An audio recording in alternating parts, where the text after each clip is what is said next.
That, I mean, I don't know anything about the buses, and I don't even know where Ithaca Okay. is. Yeah, Ithaca's like it's Upstate. getting closer to Canada. Okay. Going Yeah, north and keep going. upstate. And don't turn left We're towards Buffalo. recording, Just but keep I'm going. not sure if it's live streaming yet. I think Did it people is. see? I see YouTube. Yes. Yeah. I don't see Okay. any. All right. So welcome everyone. Hi, I'm Paul Sugarman with the Instant Shakespeare Company. And before we get started with today's Instant Shakespeare Company reading of Romeo and Juliet, I'd just like to say this is the 250th birthday of the U.S. Postal Service because Benjamin Franklin was appointed as Postmaster General by the Continental Congress way back in 1775. And so I just also think it's a little ironic with this play where it's like, if there'd been reliable message delivery, this wouldn't be a tragedy. One letter. So, one anyways, letter. Thank you all so much. And if you could just introduce yourselves and then we'll just get right in. Angus, why don't you go first? Oh, yeah. Angus Hepburn. I'm in London, so it's late for me. But never mind, I'm doing Friar Lawrence, Mercutio, Old Montague, and I'll be reading stage directions. Okay, and Elena. Hi, I'm in Albuquerque, New Mexico. I'm thrilled to join you. Last time was during lockdown when we did Coriolanus. It was so much fun doing Volumnia. I mean, oh my gosh. So nice to see everybody. All right, and Jennifer. I'm Jennifer Finger. I'm in Houston, Texas. I'm reading the roles of Benvolio, Paris, Balthazar, and some other minor roles. Okay, and Kitty. Hi, I'm Kitty Chen. I'm reading Lady Capulet, Clown Peter, a number of roles, and I'm on the Upper West Side. Okay, and Ken. Ken Wayne in Brooklyn, and I'm reading Capulet, Samson, Apothecary, Second Serving Man, Second Musician, and Second Watch. Why don't we see you? His camera doesn't work. I can't get my picture. Yeah, unfortunately. My camera is. So. Okay, it might decide to come on later, but we'll see. Mm-hmm. Okay, and Nicholas. Hello, my name is Nicholas Amadeo. I'm from New York, and I'll be reading for Romeo Montague. Okay, and Daniela. Hi, I am Daniela. I live in Brooklyn. I'm not there right now, but I'm in Brooklyn. Okay, all right. And just a reminder, when you're not in the scene, I mean, you turn off your camera and mute yourself, and you have them when you're on. And so, without further ado, let us begin the tragedy of Romeo and Juliet. Okay, are we starting from the first scene? We're not doing the prologue? No, Act 1, Scene 1. Okay. Gregory, my word will not carry coals. Who's Gregory? Kitty. I didn't realize. No, for then we would be colliers. I mean, if we be in color, we'll draw. Aye, while you live, draw your neck out of the collar. I strike quickly being moved. But thou art not quickly moved to strike. A dog of the house of Montague moves me. To move is to stir, and to be valiant is to stand. Therefore, if thou art moved, thou runn'st away. A dog of that house shall move me to stand. I will take the wall of any man or maid of Montague's. Oh, that shows thee a weak slave, for the weakest goes to the wall. True, and therefore women, being the weaker vessels, are ever thrust to the wall. Therefore I will push Montague's men from the wall, and thrust his maids to the wall. The quarrel is between our masters and their men. 'Tis all one. I will show myself a tyrant. When I have fought with the men, I will be civil with the maids and cut off their heads. The heads of maids? Aye, the heads of the maids, or their maiden heads. Take it in what sense thou wilt. That they must take it sense, that feel it. Me they shall feel while I am able to stand, and 'tis known I am a pretty piece of flesh. 'Tis well thou art not fish. If thou hadst, thou hast been poor John. Draw thy teeth. Oh, Here comes the house of the Montagues. Enter two other servants. my naked weapon, I'm sorry, my naked weapon is out. Quarrel, I will back thee. How? Turn thy back and run. Fear me not. No, Mary, I fear thee. Let us take the law of our sides. Let them begin. I will frown as I pass by and let the take it as they list. Nay, as they dare, I will bite my thumb at them, which is a disgrace to them if they bear it. Nyeh.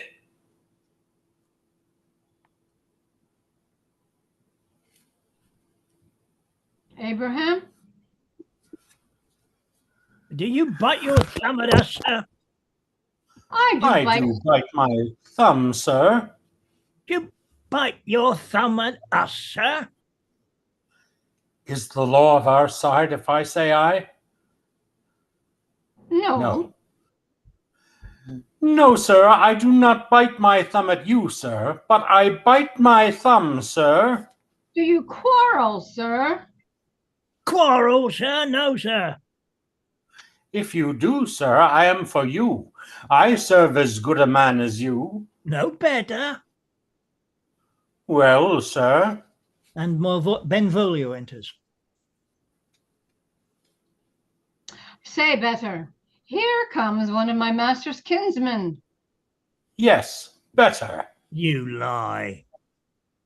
Draw, if you be men. Gregory, remember thy swatting blow. And they fight. Bert, fools! Put up your swords. You know not what you do. And Tybalt enters. That's supposed to be Eleanor, isn't it? Yeah. Yes. I'll take it at the moment. Why art thou drawn among these heartless hinds? Turn thee, Benvolio. Look upon thy death. I do but keep the peace. Put up thy sword, or manage it to part these men with me. What, draw and talk of peace? I hate the word as I hate hell, all Montagues and thee. Have at thee, coward. And they fight. Enter 3 or 4 citizens with clubs. Clubs, bills, and partisans strike. Beat them down. Down with the Capulet. Down with the Montagues. And old Capulet in his gown enters with his wife. What noise is this? Give me my long sword, ho! A crutch, a crutch. Why call you for a sword? My sword, I say. Old Montague has come and flourishes his blade in spite of me. And old Montague enters, and his wife. Thou villain, Capulet, hold me not, let me go. Thou shalt not stir a foot to seek a foe. Enter Prince Escalades with his train. Rebellious subjects, enemies to peace, profaners of this neighbor's Spain steel, will they not hear? What ho, you men, you beasts that quench the fire of your pernicious rage with purple fountains issuing from your veins?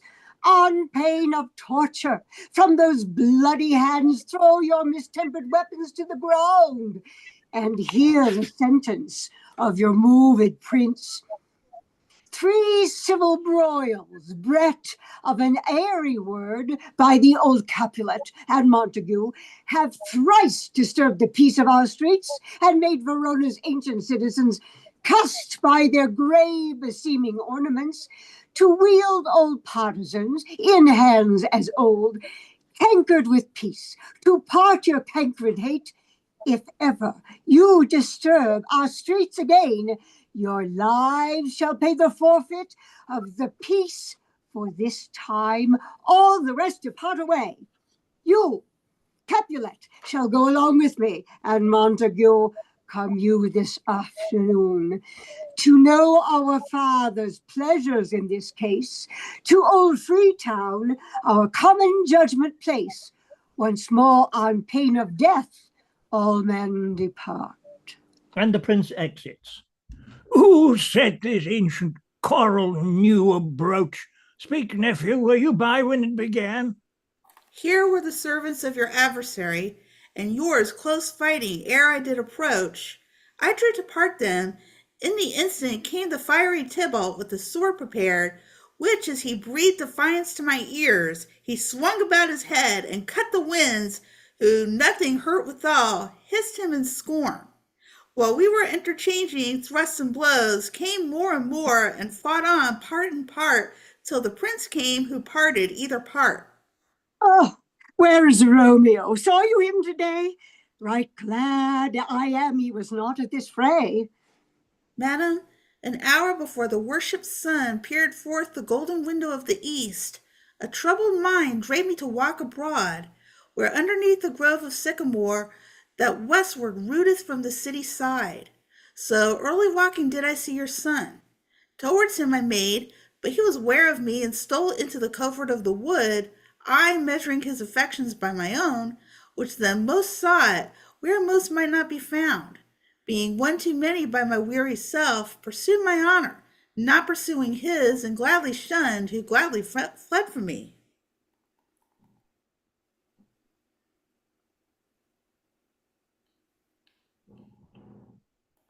Many a morning hath he there been seen, with tears augmenting the fresh morning's dew, according to adding to clouds more clouds with his deep sighs, but all too soon, as the old cheering sun should in the furthest east begin to draw the shady curtains from Aurora's bed, away from light steals home my heavy son, and private in his chamber pens himself, shuts up his windows, locks fair daylight out, and makes himself an artificial night. Black and portentous must his humour prove, unless good counsel may the cause remove. My noble uncle, do you know the cause? I neither know it nor can learn of him. Have you importuned him by any means? Both by myself and many others friends. But he his own affections' counsellor is to himself. I will not say how true, but to himself so secret and so close, so far from sounding and discovery, as is the bud bit with an envious worm, where he can spread his sweet leaves to the air, or dedicate his beauty to the same. Could we but learn for him whence his sorrows grow, we would as willingly give cure as know. Enter Romeo. See where he comes. So please you step aside. I'll know his grievance, or be much denied. I would thou wert so happy by thy stay to hear true shift. Come, madam, let's away. And they exit. Good morrow, cousin. Is the day so young? The news struck 9. Ay me, said hours seem long. Was that my father that went hence so fast? It was. What sadness lengthens Romeo's hours? Not having that, which having makes them short. In love. Out. Of love. Out of her favor where I am in love. Alas, that love so gentle in his view should be so tyrannous and rough in proof. Alas, that love whose view is muffled still should without eye see pathways to his will. Where shall we dine? Ay me, what fray was here? Yet tell me not, for I've heard it all. Here's much to do with hate, but more with love. Why then, oh brawling love, oh loving hate, oh anything of nothing first created, oh heavy lightness, serious vanity, misshapen chaos of well-seeing forms, feather of lead, bright smoke, cold fire, sick health, still waking sleep, that is not what it is. This love feel I, that feel no love in this. Dost thou not laugh? No, cuz I rather weep. Good heart, at what? but thy good heart's oppression. Why such is love's transgression? Griefs of mine, oh, lie heavy in my breast, which thou wilt propagate to have it, priest with more of thine. This love that thou hast shown doth add more grief to too much of mine own. Love is a smoke made with the fume of sights, being purged, a fire sparkling in lovers' eyes, being vexed, a sea nourished with loving tears. What is it else? A madness most discreet, a choking gall, and a preserving sweet. Farewell, my coz. Soft, I will go along, and if you leave me so, you do me wrong. Tut, I have lost myself. I am not here. This is not Romeo. He's some other where. Don't be in sadness. Who is that you love? What, shall I groan and tell thee? Groan? Why, no. But sadly, tell me who. A sick man in sadness makes his will, a word ill urged to one that is so ill. In sadness, cousin, I do love a woman. I aimed so near when I supposed you loved. A right good markman, and she's fair, I love. A right fair mark, fair coz, is soonest hit. Well, in that hit you miss. She'll not be hit with Cupid's arrow, she hath Dian's wit, and in strong proof of chastity well armed. From love's weak childish bow she lives uncharmed. She will not stay the siege of loving terms, nor bid the encounter of assailing eyes, nor open her lap to saint seducing gold. Oh, she is rich in beauty, only poor, that when she dies, with beauty dies her store. Then she has sworn that she will still live chaste? She hath, and in that sparing make huge wast, for beauty served with her severity, cuts beauty off from all posterity. She is too fair, too wise, too fair to merit bliss by making me despair. She hath forsworn to love, and in that vow do I live dead, to live to tell it now. Be ruled by me. Forget to think of her. Oh, teach me how I should forget to think. By giving liberty unto thine eyes, examine other beauties. 'Tis the way to call hers in question more. These happy masks that kiss fair lady's brow, being black, puts us in mind they hide to fair. He that is stricken blind cannot forget the precious treasure of his eyesight lost. Shew me a mistress that is passing fair. What doth her beauty serve but as a note, where I may read who pass the passing fair? Farewell. Thou canst not teach me to forget. I'll pay that doctrine, or else die in debt.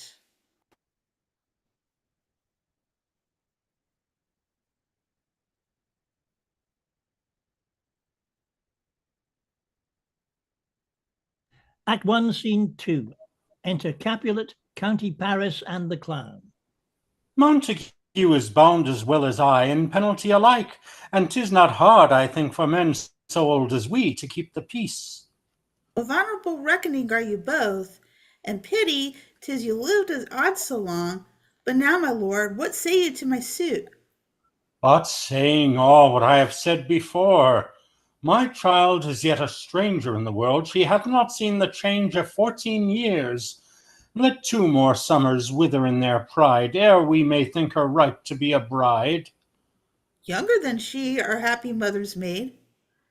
And too soon gnawed are those so early made. Earth hath swallowed all my hopes but she. She's the hopeful lady of my earth. But woo her, gentle Paris, get her heart. My will to her consent is but a part, and she agree. Within her scope of choice lies my consent and fair recording voice. This night I hold an old accustomed feast, whereto I have invited many a guest such as I love, and you among the store, one more, most welcome makes my number more. At my poor house look to behold this night earth-treading stars, that make dark heaven light, such comfort as do lusty young men feel when well-apparelled April on the heel of limping winter treads. Even such delight among fresh fennel bud shall you this night inherit at my house.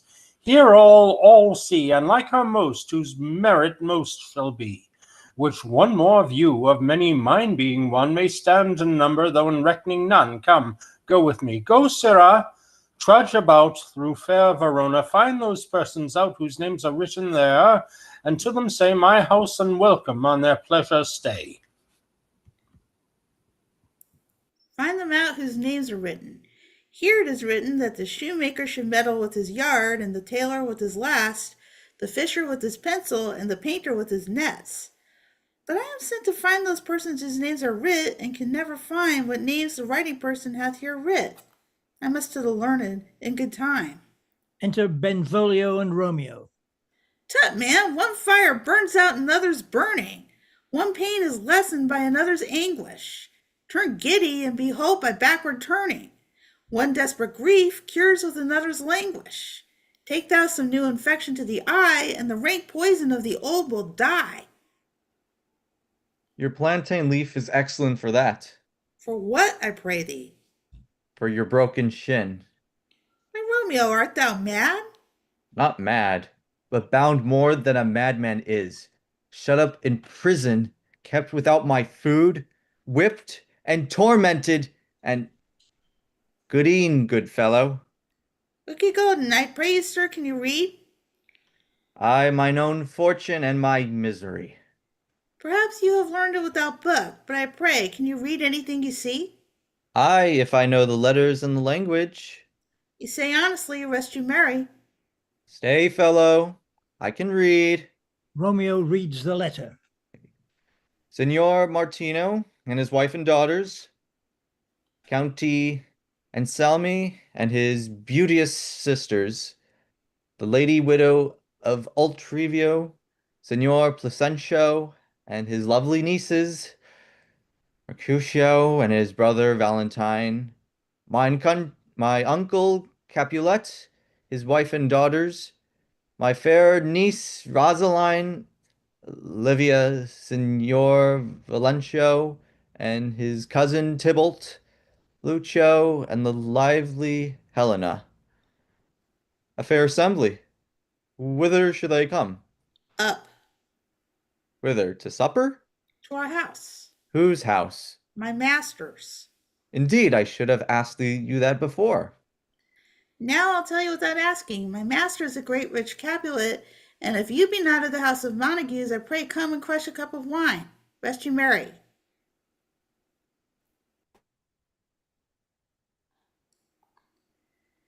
At this same ancient feast of Capulets sups the fair Rosaline, whom thou so loves. With all the admired beauties of Verona, go thither, and with unattainted eye compare her face with some that I shall show, and I will make thee think thy swan a crow. When the devout religion of mine eye maintains such falsehood, then turn tears to fire, and these who often drowned can never die, transparent Hedaches, be burnt for liars. Only fairer than my love, the all-seeing sun ne'er saw her match since first the world begun. Tut, you saw her fair, none else being by, herself poised with herself in either eye. But in that crystal scales, let there be weighed your lady's love against some other maid that I will show you, shining at this feast, and she show scant show, well, and that now shows best. I'll go along. No such sight to be shown, but to rejoice in splendor of my own. Act 1, Scene 3. Enter Lady Capulet and the nurse. Nurse, where's my daughter? Call her forth to me. Now by my maidenhead 12-year-old, I bade her come. What lamb? What ladybird? God forbid, where's this girl? What Juliet? How now? Who calls? Your mother. Madame, I am here. What is your will? This is the matter. Nurse, give me leave a while. We must talk in secret. Nurse, come back again. I have remembered me. There's here our counsel. Thou's here our counsel. Thou knowest my daughter's of a pretty age. Faith, I can tell her age unto an hour. She's not 14. I'll lay 14 of my teeth, and yet to my teen be it spoken, I have but 4. She's not 14. How long is it now to Lammastide? A fortnight and odd days. Even or odd, of all days in the year, come Lammas Eve at night, shall she be 14. Susan, and she, God rest all Christian souls, were of an age. Well, Susan is with God. She was too good for me. But as I said, on Lammas Eve at night, shall she be 14. Then shall she marry. I remember it well. 'Tis since the earthquake, now 11 years, and she was weaned. I shall never forget it.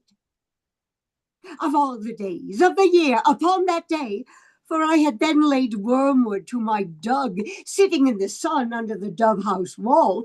My lord and you were then at Mantua. Nay, I do bear a brain. But as I said, when it did taste the wormwood on that nipple of my dug, and felt it bitter, pretty fool, to see it tetchy and fall out with the dug. Shake, quoth the dove house. 'Twas no need, I trow, to bid me trudge, and since that time is 11 years, for then she could stand high, no, nay, by the rood. She could have run and waddled all about for even the day before she broke her brow, and then my husband, oh, God be with his soul, he was a merry man, took up the child. Yea, quoth he, dost thou fall upon thy face? Thou wilt fall backward when thou hast more wit. Wilt thou not, Juliet? And by my holidam, the pretty wretch left crying and said, Aye, to see how a jest shall come about. I warrant, and I should live 1,000 years, I should never forget it. Wilt thou not, Jewel, quoth he, and pretty fool it stinted and said, Enough of this, I pray thee hold thy peace. Yes, madam, and yet I cannot choose but love to think it should leave crying and say aye. And yet I warrant it had upon it brow a bump as big as a young cockerel's stone. A perilous knock, and it cried bitterly, Yea, quoth my husband, fall'st upon thy face, thou wilt fall backward when thou comest to age. Wilt thou not, Jewel?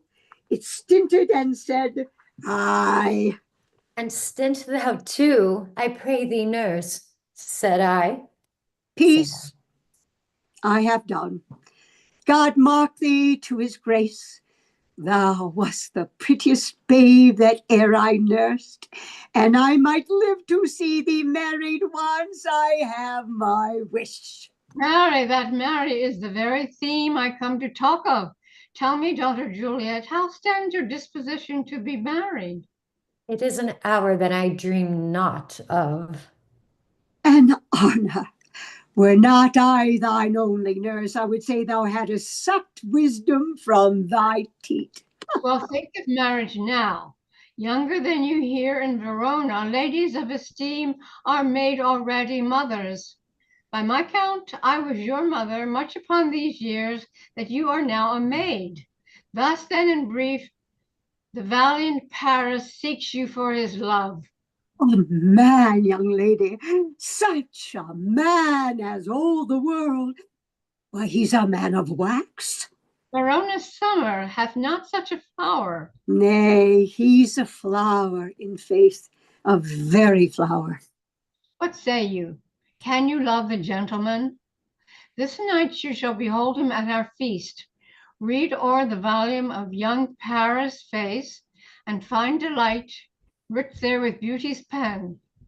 Examine every several lineament, and see how one another lends content, and what obscured in this fair volume lies, find written in the margins of his eyes. This precious book of love, this unbound lover, to beautify him only lacks a cover.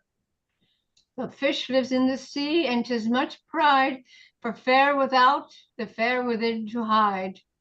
That book in many's eyes doth share the glory, that in gold clasps locks in the golden story.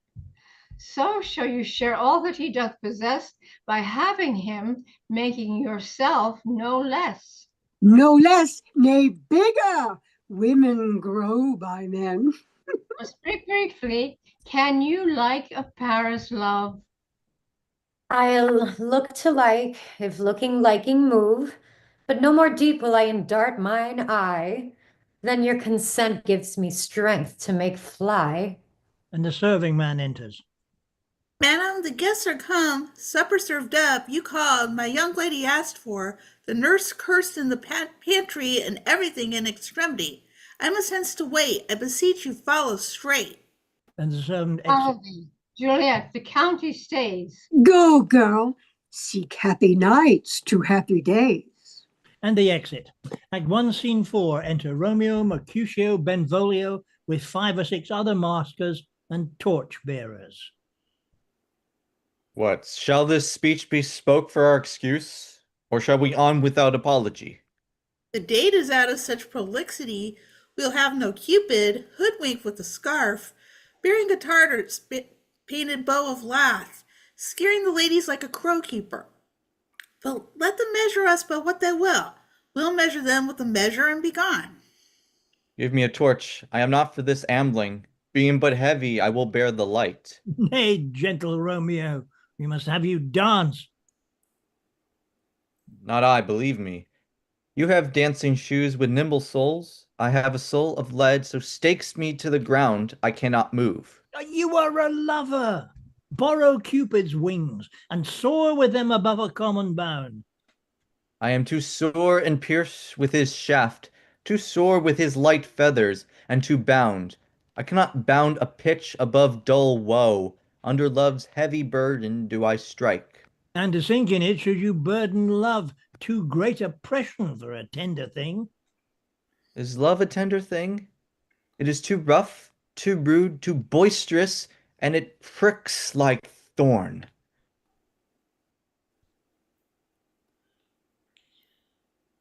Oh, if love be rough with you, be rough with love. Prick love for pricking, and you beat love down. Give me a case to put my visage in, a visor for a visor. What care I, what curious eye doth quote deformities? Here are the beetle brows shall blush for me. Come, knock and enter, and no sooner in, but every man betake him to his legs. A torch for me. Let wantons light of heart tickle the senseless rushes with their heels. For I am proverbed with a grandier phrase. I'll be a candle holder and look on. The game was near so fair, and I am done. Ah, done's the mouse. The constable's own word. If thou art done, we'll draw thee from the mire, or save your reverence, love, wherein thou stickest up to the ears. Come, we burn daylight, ho. Nay, that's not so. I mean, sir, I delay. We waste our lights in vain. Lights by day. Take our good meaning, for our judgment sits 5 times in that, once in our fine wits. And we mean well in going to this mask, but 'tis no wit to go. Why, may one ask? I dreamt a dream tonight. So did I. Well, what was yours? The dreamers often lie. In bed asleep while they do dream things true. Oh, then I see Queen Mab hath been with you. She is the fairies' midwife, and she comes in shape no bigger than an agate stone on the 4th finger of an alderman, drawn with a team of little atomies over men's noses as they lie asleep. Her wagon spokes made of long spindler's legs, the cover of the wings of grasshoppers, her traces of the smallest spider's web, her colours of the moonshine's watery beams, her whip of crickets born, the lash of Philomene, her wagoner, a small grey-goated gnat, not half so big as a round little worm, pricked from the lazy finger of a man. Her chariot is an empty hazelnut made by the joiner's squirrel or old grub, time out of mind, the fairies' coachmakers, and In this state, she gallops night by night through lovers' brains, and then they dream of love. On courtiers' knees that dream on curtsies straight, or lawyers' fingers who straight dreamt on fees, or ladies' lips who straight on kisses dream, which oft the angry mab with blisters plagues, because their breath with sweet meats tainted are. Sometimes she gallops o'er a courtier's nose, and then dreams he of smelling out astute, and sometimes comes she with tied pig's tail, ticking a parson's nose, as a lies asleep. Then he dreams of another beneficiary. Sometimes she driveth o'er a soldier's neck, and then he dreams of cutting foreign throats, of breaches, ambuscados, Spanish blades, of healths 5 fathom deep, and then anon drums in his ears, at which he starts and wakes, and being thus frighted, swears a prayer or two and sleeps again. This is that very mab that plaits the manes of horses in the night, and bakes the elk locks in foul sluttish hairs, which, once untangled, much misfortune bodes. This is the hag, when maids lie on their backs, that presses them, and learns them first to bear, making them women of good carriage. This is she. Peace, peace, Mercutio, peace. Thou talk'st of nothing. True, I talk of dreams, which are the children of an idle brain, begot of nothing but vain fantasy, which is as thin of substance as the air, and more inconstant than the wind, who woos even now the frozen bosom of the north, and, being angered, puffs away from thence, turning his side to the dew-dropping south. This wind you talk of blows us from ourselves. Supper is done, and we shall come too late. I fear too early, for my mind misgives some consequence, yet hanging in the stars, shall bitterly begin his fearful date with this night's revels, and expire the term of a despised life closed in my breast, by some vile forfeit of untimely death. But he that hath the steerage of my course, direct my sail. On, lusty gentlemen. Strike drum. And they march about the stage, and the serving men come forth with their napkins. Act 1, Scene 5. Enter a Where's servant. Pen, that he helps not to take away? He shift a trencher, he scrape a trencher. When good manners shall lie in 1 or 2 men's hands, and they unwashed too, 'tis a foul thing. Away with the joined stools, remove the court cupboard, look to the plate. Good thou, save me a piece of March pane, and as thou lovest me, let the porter let in Susan Grindstone, and Nell, Anthony, and Potpan. Aye, boy, ready. You are looked for it and called for, asked for and sought for in the great chamber. We cannot be here and there too. Cheerly, boys. Be brisk a while, and the longer liver take all. And the exit. Enter all the guests and gentlewomen to the maskers. Welcome, gentlemen. Ladies that have their toes unplagued with corns will walk about with you. Ah, my mistresses, which of you all will now deny to dance? She that makes dainty, she I'll swear hath corns. Am I come near ye now? Welcome, gentlemen. I have seen the day that I have worn a visor, and could tell a whispering tale in a fair lady's ear, such as would please. 'Tis gone, 'tis gone, 'tis gone. You are welcome, gentlemen. Come, musicians, play. Music plays, and they all dance. A hall, give room and foot it, girls. More light, you knaves, and turn the tables up, and quench the fire, the room is grown too hot. Ah, sirrah, this unlooked-for sport comes well. Nay, sit, good cousin Capulet, for you and I are past our dancing days. How long is it now since last yourself and I were in a mask? Fair lady, 30 years. What, man, 'tis not so much, 'tis not so much. 'Tis since the nuptial of Lucentio, come Pentecost as quickly as it will, some 25 years, and then we masked. 'Tis more, 'tis more. His son is elder, sir, his son is 30. Will you tell me that? His son was but a ward 2 years ago. What lady is that which doth enrich the hand of yonder knight? I know not, sir.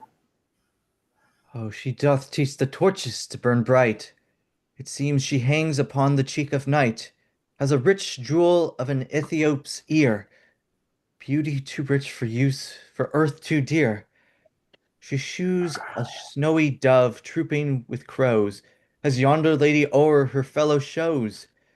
The measure done, I'll watch her place of stand, and touching hers make blessed my rude hand. Did my heart love till now?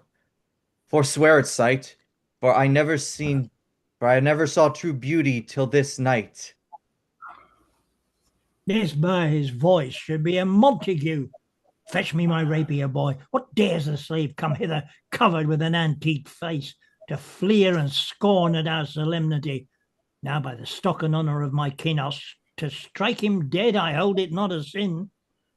Why, how now, kinsman, wherefore storm you so? Uncle, this is a Montague, our foe, a villain that is hither come in spite, to scorn at our solemnity this night. Young Romeo, is it? 'Tis he, that villain Romeo. Content thee, gentle coz, let him alone. It bears him like a portly gentleman, and to say truth, Verona brags of him to be a virtuous and well-governed youth. I would not for the wealth of all the town here in my house do him disparagement.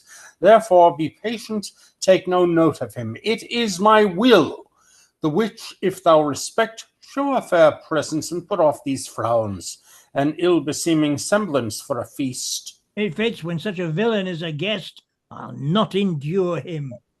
He shall be endured. What goodman, boy, I say he shall. Go to. Am I the master here or you? Go to. You'll not endure him. God shall mend my soul. You'll make a mutiny among the guests. You will set cock-a-hoop. You'll be the man. My uncle, 'tis a shame. Go to, go to. You are a saucy boy. Is it so indeed? This trick may chance to scathe you. I know what. You must contrary me. Marry, 'tis time. Well said, my heart. You are a princox. Go. Be quiet, or more light, for shame I'll make you quiet. What cheerily, my hearts. Patience for perforce. With wilful choler meeting makes my flesh tremble in their different greeting. I will withdraw, but this intrusion shall now, seeming sweet, convert to bitter gall. And Tybalt exits. If I profane with my unworthiest hand this holy shrine, the gentle sin is this: my lips to blushing pilgrims did ready stand, to smooth that rough touch with a tender kiss. Good pilgrim, you do wrong your hand too much. Which mannerly devotion choose in this? For saints have hands that pilgrims' hands do touch, and palm to palm is holy palmer's kiss. Have not saints lips and holy palmers too? Aye, pilgrim, lips that they must use in prayer. Oh then, dear saint, let lips do what hands do. They pray. Grant thou at least faith turn to despair. Saints do not move, they'll grant for prayer's sake. Then move not while my prayer's effect I take. Thus from my lips, by thine my sin is purged. Then have my lips the sin that they have took. Sin from my lips, O trespass sweetly urged, give me my sin again. You kiss by the book. Madam, your mother craves a word with you. What is her mother? Mary, bachelor, her mother is the lady of the house, and a good lady, and a wise and virtuous. I nursed her daughter, that you talked withal. I tell you, he that can lay hold of her shall have the chinks. Is she a Capulet? Oh, dare account? My life is my foe's debt. Come hither, nurse. Oh, wait, is it me? Away, be gone. I'm sorry. That's Benvolio. Away, be gone. The sport is at the best. Away, be gone. The sport is at the best. Aye, so I fear. The more is my unrest. Nay, gentlemen, prepare not to be gone. We have a trifling foolish banquet towards. Is it e'en so? Why then, I thank you all. I thank you, honest gentlemen. Good night. More torches here. Come on, then let's to bed. Ah, sirrah, by my fay it waxes late. I'll to my rest. Come hither, nurse. What is yon, gentleman? The son and heir of old Tiberio. What's he that now is going out of door? Mary, I think that be young Petruchio. What's he that follows here that would not dance? I know not. Go, ask his name. If he be married, my grave is like to be my wedded bed. His name is Romeo, and a Montague, the only son of your great enemy. My onely love sprung from my onely hate. Too early seen, unknown, and known too late. Prodigious birth of love it is to me, that I must love a loathed enemy. What's tis? A rhyme I learn even now, of one I dance withal. Juliet! Anon, come, let's away. All strangers, all are gone. And they exit. Now old desire doth in his deathbed lie, and young affection gapes to be his heir. That fair, for which love groaned for and would die, with tender Juliet matched, is now not fair. Now Romeo is beloved, and loves again, alike bewitched by the charm of looks, but to his foe supposed he must complain, and she steals love's sweet bait from fearful hooks. Being held a foe, he may not have access to breathe such vows as lovers used to swear, and she, as much in love, her means much less to meet her new beloved anywhere. But passion lends them power, means to meet, tempering extremities with extreme sweet. Act 2, Scene 1. Enter Romeo alone. Can I go forward when my heart is here? Turn back, dull earth, and find thy center out. Enter Benvolio with Mercutio. Romeo, my cousin, Romeo. He is wise, and on my life hath stolen him home to bed. He ran this way and leaped this orchard wall. Call, good Mercutio. Nay, I'll conjure too. Romeo, humour's madman, passion lover, appear thou in the likeness of a sigh. Speak but one time, and I am satisfied. Cry me, but I me, provant with but love and day. Speak to my gossip Venus one fair word, one nickname for her purblind son and her. Young Abram Cupid, he that shot so true, and King Cophetua loved the beggar maid. He heareth not, nor stirreth not, he moveth not.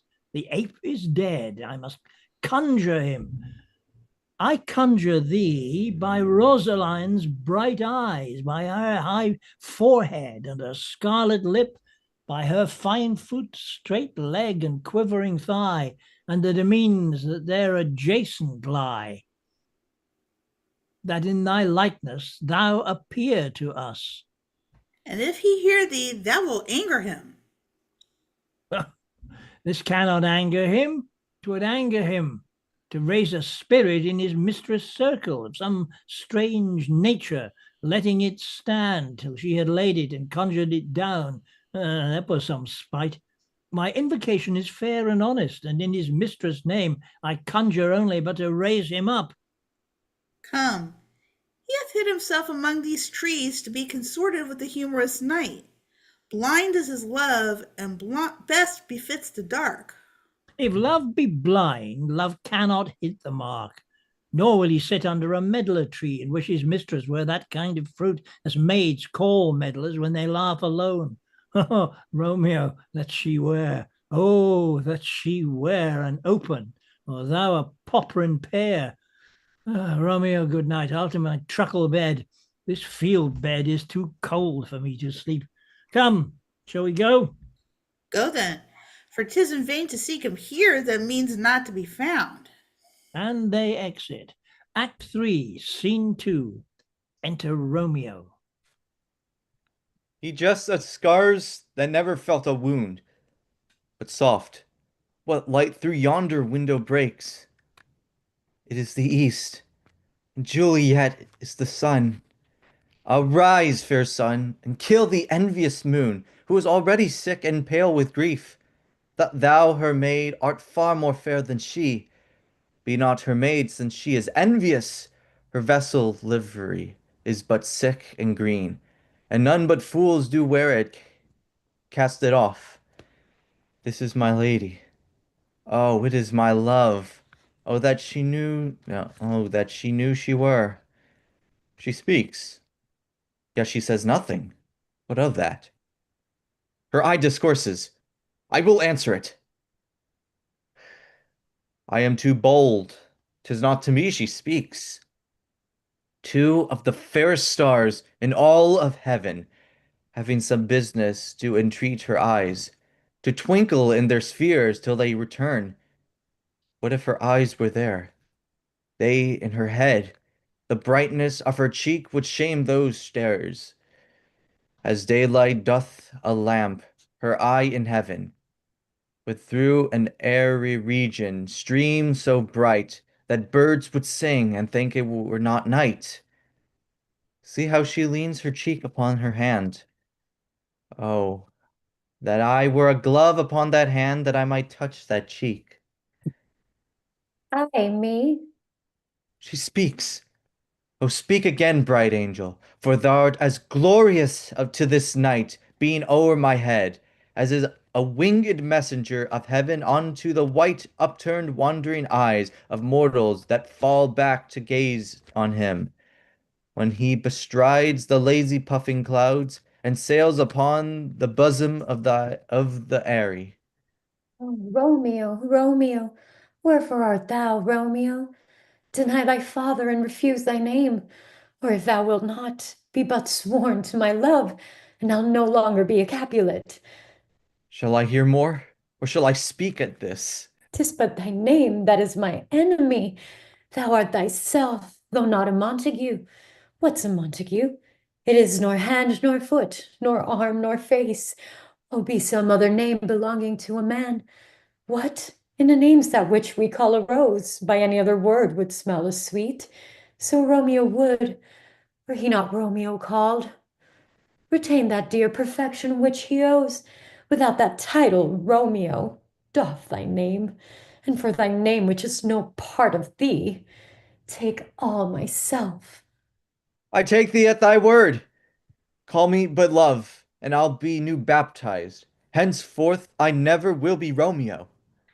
What man art thou that thus bescreened in night, so stumblest on my counsel? By a name. I know not how to tell thee who I am. My name, dear saint, is hateful to myself, because it is an enemy to thee. Had I it written, I would tear the word. Mine ears have yet not drunk 100 words of thy tongue's uttering, yet I know the sound. Art thou not Romeo and a Montague? Neither, fair maid, if either thee dislike. How camest thou hither? Tell me, and wherefore? The orchard walls are high and hard to climb, and the place death, considering who thou art. If any of my kinsmen find thee here. With love's light wings did I o'erperch these walls, for stony limits cannot hold love out. And what love can do, that dares love attempt. Therefore thy kinsmen are no stop to me. If they do see thee, they will murder thee. Alack, there lies more peril in thine eye than 20 of their swords. Look thou but sweet. and I am proof against their enmity. I would not for the world they saw thee here. I have night's cloak to hide me from their eyes, and but thou love me, let them find me here. My life were better ended by their hate than death prorogued wanting of thy love. By whose direction foundst thou out this place? By love that first did prompt me to inquire, he lent me counsel, and I lent him eyes. I am no pilot, yet wert thou as far as that vast shore washette with the farthest sea, I should adventure for some merchandise. Thou knowest the mask of night is on my face, else would a maiden blush bepaint my cheek. For that which thou hast heard me speak tonight, fain would I dwell on form, fain deny what I have spoke, but farewell compliment. Dost thou love? I know thou wilt say aye, and I will take thy word. Yet if thou swearest, thou mayst prove false. At lovers' perjuries, they say Jove laughed. O gentle Romeo, if thou dost love, pronounce it faithfully. Or if thou thinkest I am too quickly won, I'll frown and be perverse, and say thee nay, so thou wilt woo. But else not for the world. In truth, fair Montague, I am too fond, and therefore thou mayest think my behavior light. But trust me, gentlemen, I'll prove more true than those that have coying to be strange. I should have been more strange, I must confess. But that thou overheardst here, I was ware, my true love's passion. Therefore pardon me, and not impute this yielding to light love, which the dark night hath so discovered. Lady, by yonder moon I vow that tips with silver all these fruit tree tops. Oh, swear not by the moon, the inconstant moon, that monthly changes in her circled orb, lest that thy love prove likewise variable. What shall I swear by? Do not swear at all. Or if thou wilt swear by thy gracious self, which is the god of my idolatry, and I'll believe thee. If my heart's dear love, Well, do not swear, although I joy in thee. I have no joy of this contract tonight. It is too rash, too unadvised, too sudden, too like the lightning which doth cease to be, ere one can say it lightens. Sweet good night. This bud of love by summer's ripening breath may prove a beeche's flower when next we meet. Good night, a sweet repose and rest come to thy heart as that within my breast. wilt thou leave me so unsatisfied? What satisfaction canst thou have tonight? The exchange of thy love's faithful vow for mine. I gave thee mine before thou didst request it, and yet I would it were to give again. Wouldst thou withdraw it? For what purpose, love? But to be frank and give it thee again, and yet I wish but for the thing I have. My bounty is as boundless as the sea. My love is deep. The more I give to thee, the more I have. For both are infinite.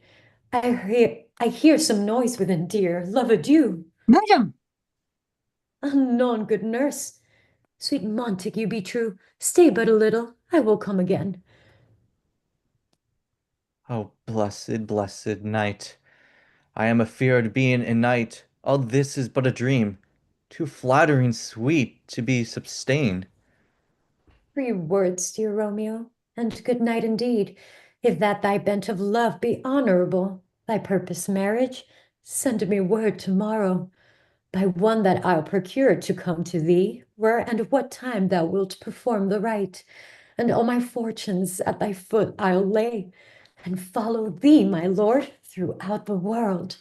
madam, I come anon, but if thou meanest not well, I do beseech thee. madam. By and by I come to cease thy strife and leave me to my grief. Tomorrow will I send. To thrive my soul, 1,000 times good night. 1,000 times the worse to want thy light. Love goes toward love as schoolboys throw their books, and love fro love toward heavy looks. Hist, Romeo, hist. Oh, for a falconer's voice, to lure this tassel gentle back again. Bondage is hoarse, and may not speak aloud. Else would I tear the cave where echo lies, and make her airy tongue more hoarse than with repetition of my Romeo. It is my soul that calls upon my name. How silver sweet sound lovers' tongues by night, like softest musk music to attending ears. Romeo, My niece, what a clock tomorrow shall I send to thee? by the hour of 9, I will not fail. 'Tis 20 years till then. I have forgot why I did call thee back. let me stand here. Let me stand here till thou remember it. I shall forget to have thee still stand there, remembering how I love thy company. And I'll still stay to have thee still forgetting any other home but this. 'Tis almost morning. I would have thee gone, and yet no further than a wanton's bird that lets it hop a little from his hand, like a poor prisoner in his twisted gyves, and with a silken thread plucks it back again, so loving jealous of his liberty. I would I were that bird. Sweet, so would I, yet I should kill thee with much cherishing. Good night, good night. Parting is such sweet sorrow that I shall say good night till it be morrow. Sleep dwell upon thine eyes, peace in thy breast. Would I were sleep and peace so sweet to rest. The gray-eyed morn smiles on checkering the eastern clouds with streaks of light, and darkness fleckled like a drunkard reels from forth day's pathway made by Titan's wheels. Hence will I to my ghostly friar's close cell, his help to crave and my dear hap to tell. And he exits. Enter Friar Lawrence with a basket.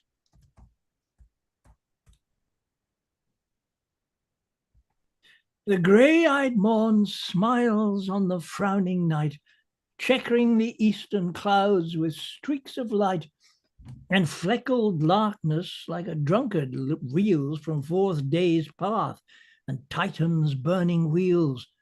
Now, ere the sun advances burning eye, the day to cheer and night dank dew to dry, I must upfill this osier cage of ours with baleful weeds and precious juiced flowers.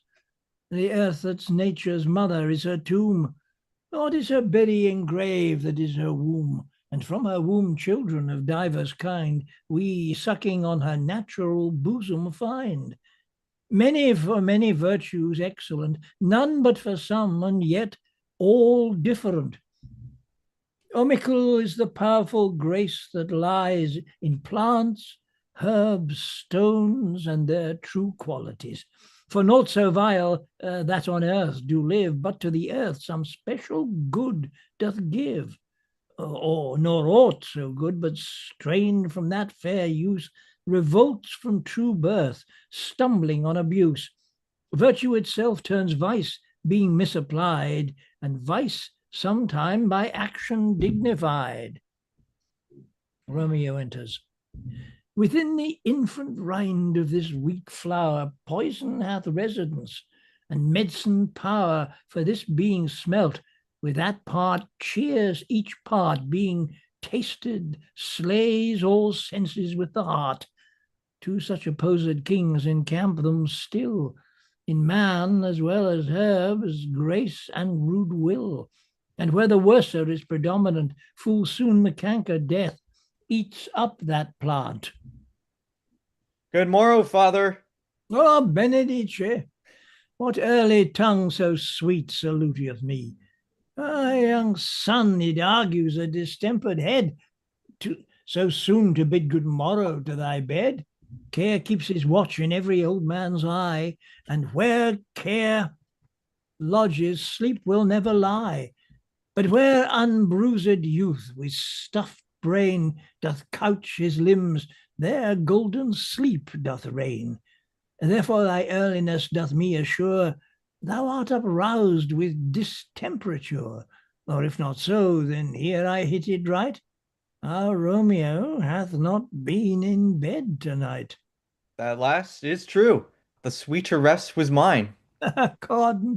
Pardon, sir, wast thou with Rosaline? With Rosaline, my ghostly father? No, I have forgot that name, and that name's woe. That's good, my son, but where hast thou been then? I'll tell thee ere thou ask me again. I have been feasting with mine enemy, where on a sudden one hath wounded me. That's by me wounded. Both are remedies within thy help, and holy physic lies. I bear no hatred, blessed man, for lo, my intercession likewise steads me my foe. Be plain, good son, rest homely in thy drift. Riddling confession finds but riddling shift. Then plainly know my heart's dear love is set on the fair daughter of rich Capulet. As mine on hers, so hers is set on mine. And all combined, save what thou must combine by holy marriage, when and where and how we met, we wooed and made exchange a vow. I'll tell thee as we pass, but this I pray, that thou consent to marry us today. Holy Saint Francis, what a change is here! Is Rosaline that thou didst love so dear so soon forsaken?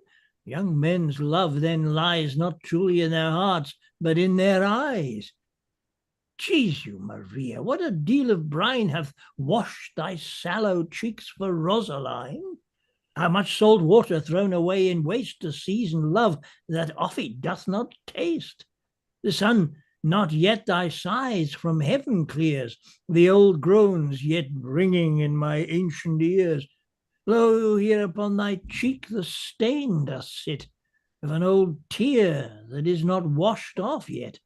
If e'er thou wast thyself, and though these woes thine, thou and these woes were all for Rosaline. And art thou changed?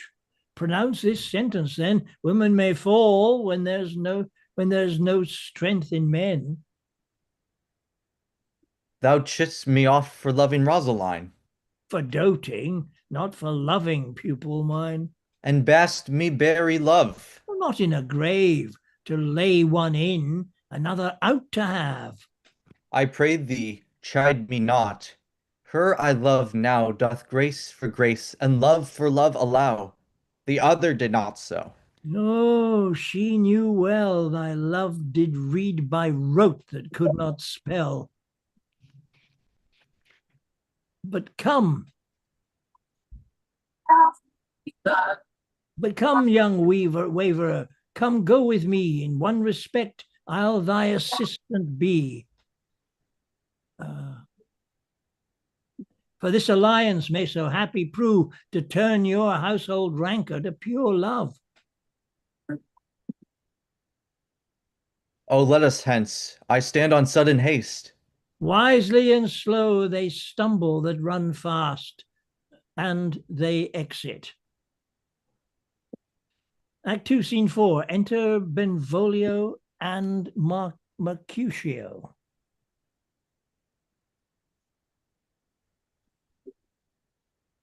I have a problem. My screen's doing very slow. Yes, mine is too. It's giving me things I don't want. Somebody has done something to the web. It's about closed captioning. That's the difference. Oh. Yeah. And I don't know who did it, but somebody hit something. I must have done it accidentally. I'm sorry. Okay, can you cancel it, Paul? Oh, great. We're back. All right. Enter Benvolio and Mercutio.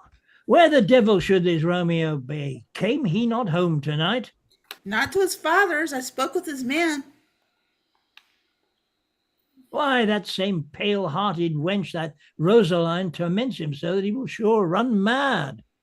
Tybalt, the kinsman to old Capulet, has sent a letter to his father's house. A challenge on my life. Romeo will answer it. Any man that can write may answer a letter. Nay, he will answer the letter's master how he dares, being dared. Alas, poor Romeo, he is already dead stabbed with a white wench's black eye, run through the ear with a love song, the very pin of his heart cleft with the blind bow boy's butt shaft. And is he a man to encounter Tybalt? But what is Tybalt? More than Prince of Cats. Oh, he's the courageous captain of compliments. He fights as you sing, prick song, keeps time, distance, and proportion. He rests his minim, 1, 2, and the third in your bosom. The very butcher of a silk button. A duelist, a gentleman of the very first house of the first and second cause. The immortal passado, the punto reverso, the hay. The what? The pox of such antique lisping, affecting fantasies. These new tuners of accent. Oh, geez, you a very good blade, a very tall man, a very good whore. Why is this not a lamentable thing, grandsire, that we should be thus afflicted with these strange flies, these fishmongers, these pardon me's who stand so much on the new form that they cannot sit at ease on the old bench? Oh, their bones, their bones. Enter Romeo. Here comes Romeo. Here comes Romeo. Without his roe, like a dried herring. Oh, flesh, flesh. How art thou fishified? Now is he for the numbers that Petrarch flowed in. Laura to his lady was a kitchen wench. Marry, she had a better love to Berima. Dido a dowdy, Cleopatra a gypsy, Helen and Hero hidings and harlots, Thisbe a grey eye or so, but not to the purpose. Signor Romeo, bonjour. There's a French salutation to your French slop. You gave us the counterfeit fairly last night. Good morrow to you both. What counterfeit did I give you? The slip, sir, the slip. Can you not conceive? Pardon, Mercutio, my business was great, and in such a case as mine, a man may strain courtesy. That's as much as to say such a case as yours constrains a man to bow in the hams. Meaning to curtsy. Thou hast kindly hit it. A most courteous exposition.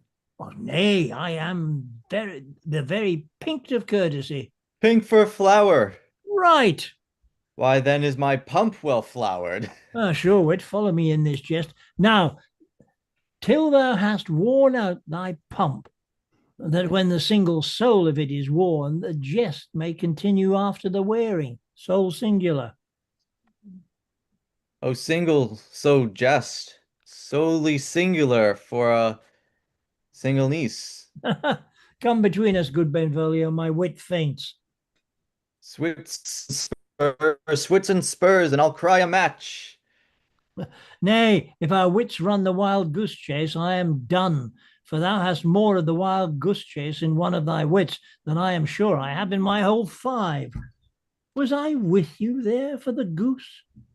Thou wast never with me for anything, when thou was not there for the goose. I will bite thee in the ear for that jest.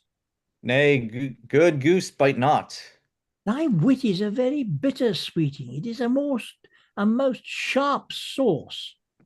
And it's not well served into a sweet goose. Oh, here's a wit of Cheverel that stretches from an inch narrow to an ell broad. I stretch it out for that word, broad, which added to the goose, proves thee fair and wide, a broad goose. Why is not this better now than groaning for love? Now art thou sociable, now art thou Romeo. Now art thou what thou art, by art as well as by nature. For this drivelling love is like a great natural that runs lolling up and down to hide his babe and babble in a hole. Stop there, stop there.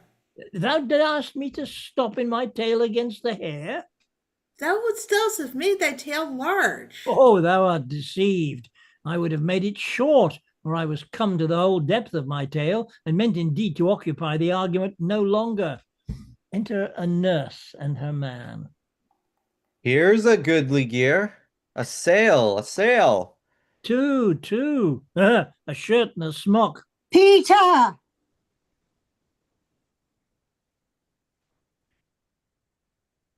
Who's Peter? My fan, Peter. Good Peter to hide her face, for her fans the fairer face. God ye good morrow, gentlemen. God ye good end, fair gentlewoman. Is it good then? 'Tis no less, I tell you, for the bawdy hand of the dial is now upon the prick of noon. Out upon you. What a man are you? One gentlewoman that God hath made himself to mar. By my troth, it is well said, for himself to mar, quoth he. Gentlemen, can any of you tell me where I may find the young Romeo? I can tell you, but young Romeo will be older when you have found him than he was when you sought him. I am the youngest of that name, for fault of a worse. You say well. Yea, is the worst well, very well took. Faith, wisely. If you be he, sir, I desire some confidence with you.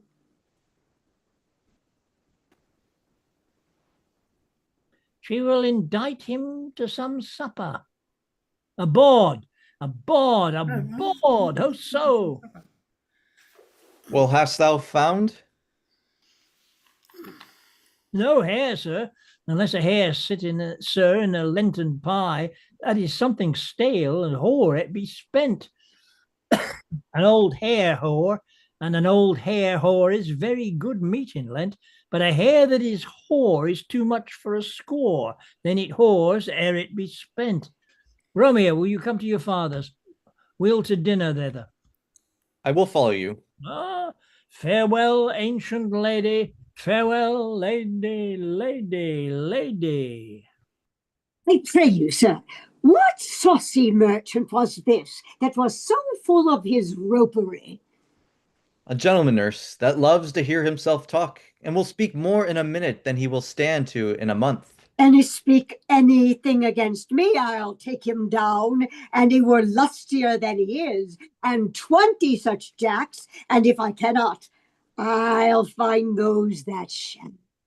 Scurvy knave, I am none of his flirt gills, I am none of his skeins mates, and thou must stand by too and suffer every knave to use me at his pleasure.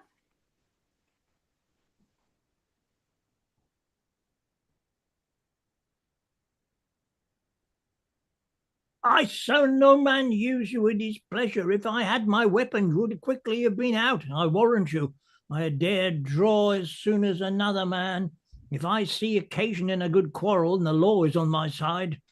Now, afore God, I am so vexed that every part about me quivers. Scurvy knave, pray you, sir, a word, and as I told you, my young lady bird bid me inquire you out. What she bid me say, I will keep to myself. But first, let me tell ye, if ye should lead her in a fool's paradise, as they say, it were a very gross kind of behavior, as they say, for the gentlewoman is young, and therefore, if you should deal double with her, truly it were an ill thing to be offered to any gentlewoman, and very weak dealing.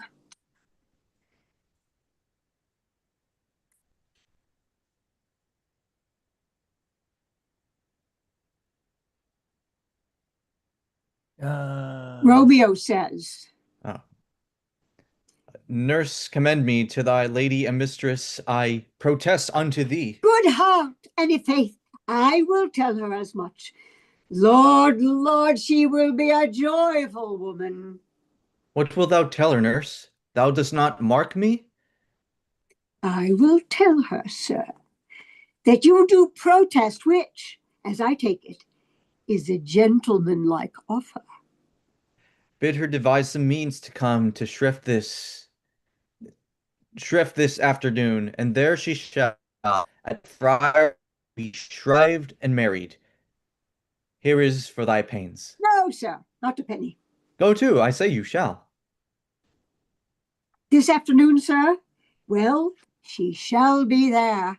And stay, thou good nurse, behind the abbey wall. Within this hour my man shall be with thee, and bring thee cords, make like a tackled stair, which to the high top gallant of my joy must be my convoy in the secret night. Farewell, be trusty, and I'll quit thy pains. Farewell, commend me to thy mistress. Now God in heaven bless thee. Hark you, sir.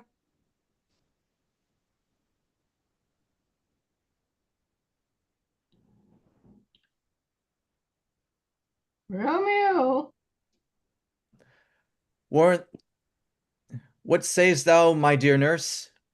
Is your man secret? Did you ne'er hear say, two may keep counsel, putting one away? Warrant thee, my man is true as steel. Well, sir, my mistress is the sweetest lady. Lord, Lord, when she was a little prating thing. Oh, there is a nobleman in town, one Paris, that would fain lay knife aboard, but she is good soul, had, pardon me, had as lief see a toad, a very toad, as see him. I anger her sometimes, and tell her that Paris is the properer man. But I'll warrant you, when I say so, she looks as pale as any clout in the versal world. Doth not Rosemary and Romeo begin both with a letter? Ay, nurse, what of that? Both with an R? Ah, Marker, that's the dog's name. R is for the... No, I know it begins with some other letter. And she has the prettiest intentions of it. You and Rosemary, that it would do you good to hear it.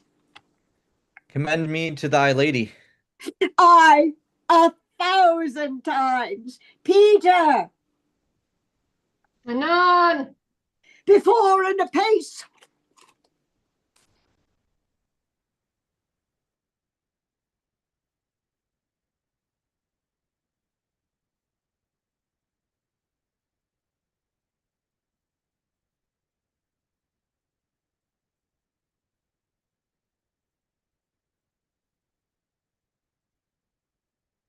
Okay, everybody, we've lost our Juliet. We need a Juliet. Eleanor, would you pick up Juliet? All right. Thank you. Act 2, Scene 5. Enter Juliet. That's on the at top of page 60. I don't know why I'm not appearing. I can see you. Oh, then good. Then let me see my text. The clock struck 9 when I did send the nurse. In half an hour she promised to return. Perchance she cannot meet him. No, that's not so. Oh, she is lame. Love's herald should be thoughts which 10 times faster glides than the sun's beams, driving back shadows over lowering hills. Therefore do nimble pinioned doves draw love, and therefore hath the wind swift Cupid wings.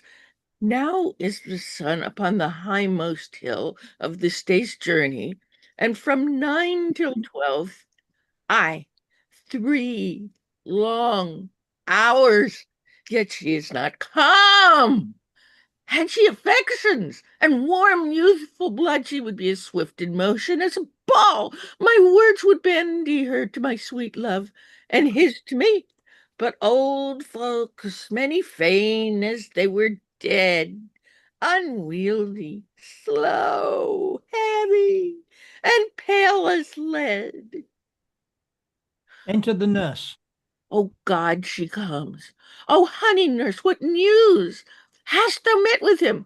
Send thy man away. Peter, stay at the gate. Now, good sweet nurse. Oh Lord, why look'st thou sad? Though news be sad, yet tell them merrily. If good thou shamest the music of sweet news by playing it to me with so sour a face. I am aweary. Give me leave a while. Fie, how my bones ache. What a jaunts have I. I would thou hadst my bones, and I thy news. Nay, come, I pray, speak. Good nurse, speak. Yes, what haste? Can you not stay a while?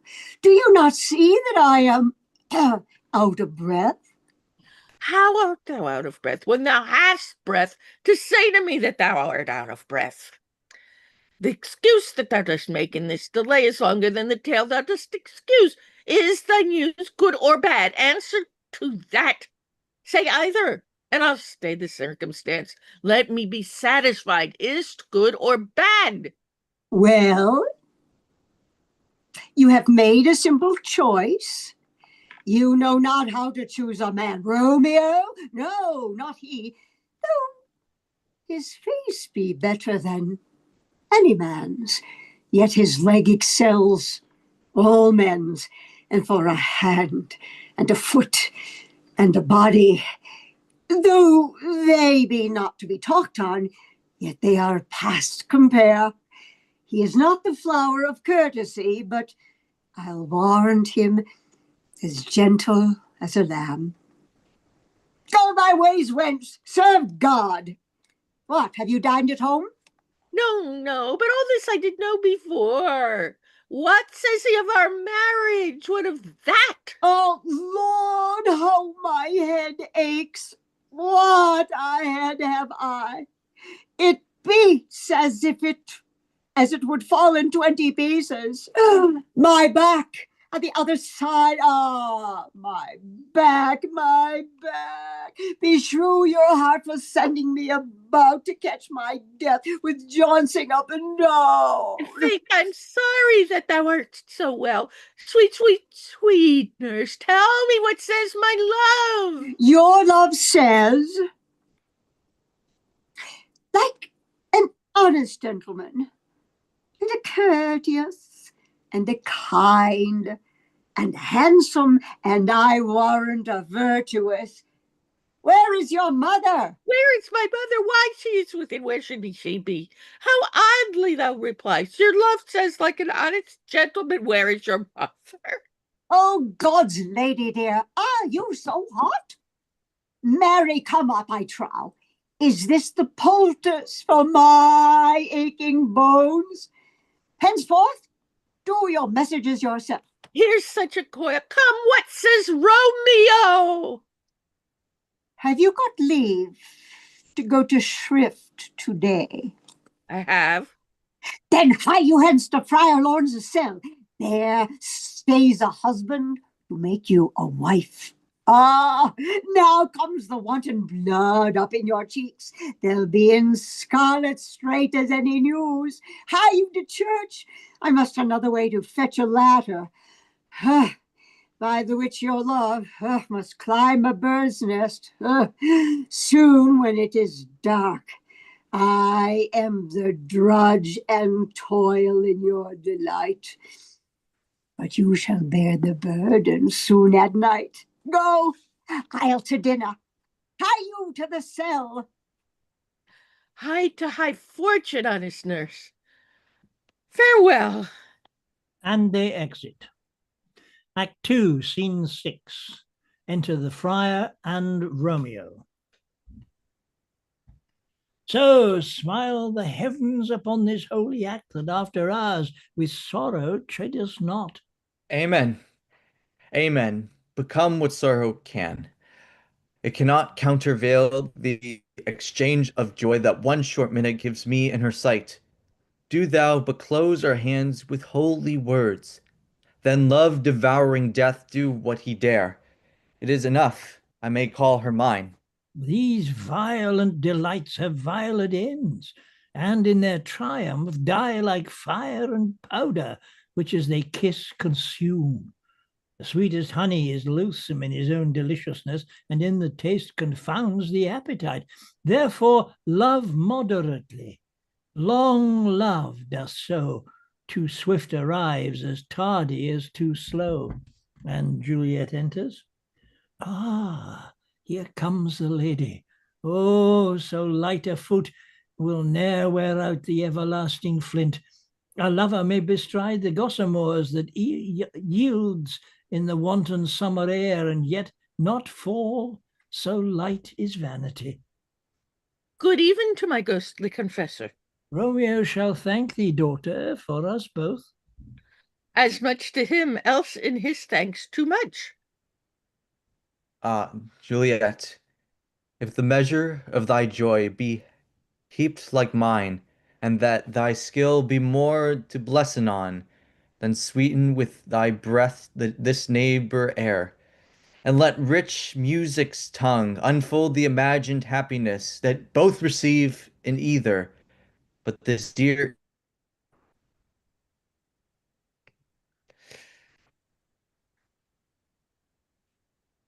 Dear, I've lost a place. Have I? Juliet's line. yeah, dear encounter, Yeah. conceit more rich in matter than in words, brags of his substance, not of ornament. They are but beggars that can count their worth, but my true love is grown to such excess I cannot sum up some of half my wealth. Come with me, and we will make short work. For by your leaves you shall not stay alone till Holy Church incorporate 2 in 1. And they exit. Act 3, Scene 1. Enter Mercutio, Benvolio, and a number of men. I pray thee, good Mercutio, let's retire. The day is hot, the Capulets abroad, and if we meet, we shall not escape a brawl, for now these hot days is the mad blood stirring. Ah, thou art like one of these fellows that when he enters the confines of a tavern, claps me his sword upon the table and says, God, send me no need of thee, and by the operation of the second cup draws him on the drawer when indeed there is no need. Am I like such a fellow? Come, thou art as hot a Jack in thy mood as any in Italy, and as one moved to be moody, and as soon moody to be moved. What too? Nay, and there were 2 such, we should have none shortly, for one would kill the other. Thou, why thou wilt quarrel with a man that hath a hair more or a hair less in his beard than thou hast? Thou wilt quarrel with a man for cracking nuts, having no other reason, but because thou hast hazel eyes. What eye but such an eye would spy out such a quarrel? Thy head is as full of quarrels as an egg is full of meat, and yet thy head has been beaten and addled as an egg for quarrelling. Thou hast quarrelled with a man for coughing in the street, because he has wakened thy dog that had lain asleep in the sun. Didst thou not fall out with a tailor for wearing his new doublet before Easter? With another for tying his new shoes with old ribbons? And yet thou wilt tutor me from quarrelling? And I were so apt to quarrel as thou art, any man should buy the fee simple of my life for an hour and a quarter. A fee simple, oh, simple, until Tybalt, Petruchio, and others. By my head, here comes the Capulets. By my heel, I care not. Follow me close, for I will speak to them. Gentlemen, Gaden, a word with one of you. And but one word with one of us, couple it with something, make it a word and a blow. You shall find me apt enough to that, sir, and you will give me occasion. Oh, could you not take some occasion without giving? Mercutio, thou consortest with Romeo. Consort? Oh, what, dost thou make us minstrels? And thou makest minstrels of us? Look to hear nothing but discords. Here's my fiddlestick. Here's that shall make you dance. Come, consort. We talk here in the public haunt of men. Either withdraw unto some private place, or reason coldly of your grievances, or else depart. Here all eyes gaze on us. Men's eyes were made to look, and let them gaze. I will not budge for no man's pleasure I. Romeo enters. Well, peace be with you, sir. Here comes my man. But I'll be hanged, sir, if he wears your livery. Marry, go before to field, he'll be your follower. Your worship in that sense may call him man. Romeo, the love I bear thee can afford no better term than this. Thou art a villain. Tybalt, the reason that I have to love thee doth much excuse the appertaining rage to such a greeting. Villain am I not, none. Therefore, farewell. I see thou knowst me not. Boy, this shall not excuse the injuries that thou hast done me. Therefore, turn and draw. I do protest I never injured thee, but loved thee better than thou canst devise, till thou shalt know the reason of my love. And so, good Capulet, which name I tender as dearly as mine own, be satisfied. Oh, calm, dishonorable, vile submission. Alice Staccato carries it away. Tybalt, you rat catcher, will you walk? What wouldst thou have with me? Oh, good king of cats, nothing but one of your 9 lives, that I mean to make bold withal, and as you shall use me hereafter, dry beat the rest of the 8th. Will you pluck your sword out of his pilcher by the ears? Make haste, lest mine be about your ears, ere it be out. I'm for you. Gentle Mercutio, put thy rapier up. Come, sir, you passado. Draw, Benvolio, beat down their weapons. Gentlemen, for shame, forbear this outrage. Tybalt, Mercutio, the prince expressly hath forbidden bandying in Verona streets. Hold, Tybalt. Good Mercutio. Exit Tybalt. Oh, I am hurt. A plague on both the houses. I am sped. Is he gone and hath nothing? What? Art thou hurt? A scratch. Marry, 'tis enough. Where is my page? Go, villain, fetch a surgeon. Courage, man. The hurt cannot be much. No, 'tis not so deep as a well, not so wide as a church door, but 'tis enough. 'Twill serve. Ask for me tomorrow, and you shall find me a grave man. I am peppered, I warrant, for this world.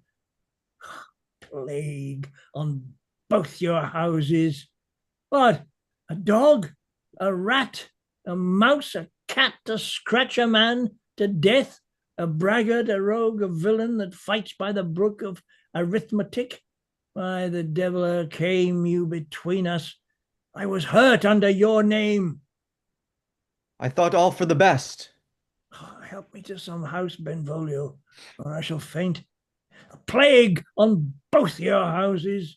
They have made worms meat of me. I have it, and soundly to your houses.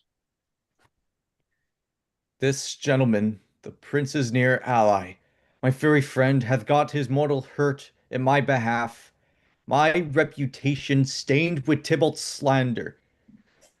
Tybalt, that an hour hath been my cousin. O sweet Juliet, thy beauty hath made me effeminate, and in my temper softened fouler steel. Enter Benvolio. Oh, Romeo, brave Mercutio's dead. The gallant spirit hath aspired the clouds, which too untimely here did scorn the earth. This day's black fate on more days doth depend. This but begins, the woe others must end. And Tybalt enters. Here comes the furious Tybalt back again. He gone in triumph, and Mercutio slain. Away to heaven, respective Leonid, and fire and fury be my conduct now. Now, Tybalt, take the villain back again that late thou gavest me, for Mercutio's soul is but a little way above our heads. Staying for thine to keep him company. Either thou or I, or both must go with him. Thou wretched boy that didst consort him here, shalt stay with him hence. This shall determine that. They fight. Tybalt falls. Romeo, away, be gone. The citizens are up, and Tybalt slain. Stand not amazed. The prince will doom thee death if thou art taken. Hence, be gone, away. Oh, I am fortune's fool. Why dost thou stay? And Romeo exit. Enter citizens. Which way ran he that killed Mercutio? Tybalt, that murderer, which way ran he? There lies that Tybalt. Up, sir, go with me. I charge thee in the prince's names obey. Entered the prince, old Montague, Capulet, their wives and all. Prince, Aeschylus, Helena. Benvolio, who began this? Want me to guess? Where are the vile beginners of this fray? Oh, noble prince, I can discover all the unlucky manage of this fatal brawl. There lies the man slain by young Romeo, that slew thy kinsman, brave Mercutio.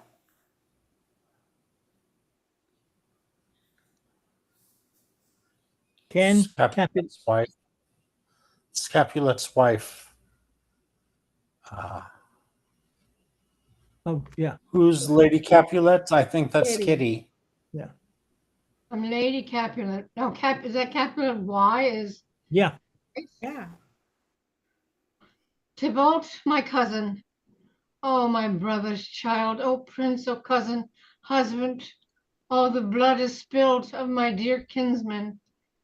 Prince, as thou art true, for blood of ours, shed blood of Montague. Oh, cousin, cousin. Benvolio, who began this fray? Tybalt here slain, whom Romeo's hand did slay. Romeo that spoken fair bid him bethink how nice the quarrel was, and urge withal your high displeasure. All this uttered with gentle breath, calm looks, knees humbly bowed, could not take truce with the unruly spleen of Tybalt's deaf to peace, but that he tilts with piercing steel at bold Mercutio's breast, who all is hot turns deadly point to point, and with a martial scorn with one hand beats cold death aside, and with the other sends it back to Tybalt, whose dexterity retorts it. Romeo, he cries aloud, hold friends, friends part, and swifter than his tongue, his aged arm beats down their fatal points, and twixt them rushes. Underneath his arm, an envious thrust from Tybalt hit the life of stout Mercutio, and then Tybalt fled. But by and by comes back to Romeo, who had but newly entertained revenge, and to it they go like lightning. For ere I could draw to part them, was stout Tybalt slain. And as he fell, did Romeo turn and fly. This is the truth, or let Benvolio die.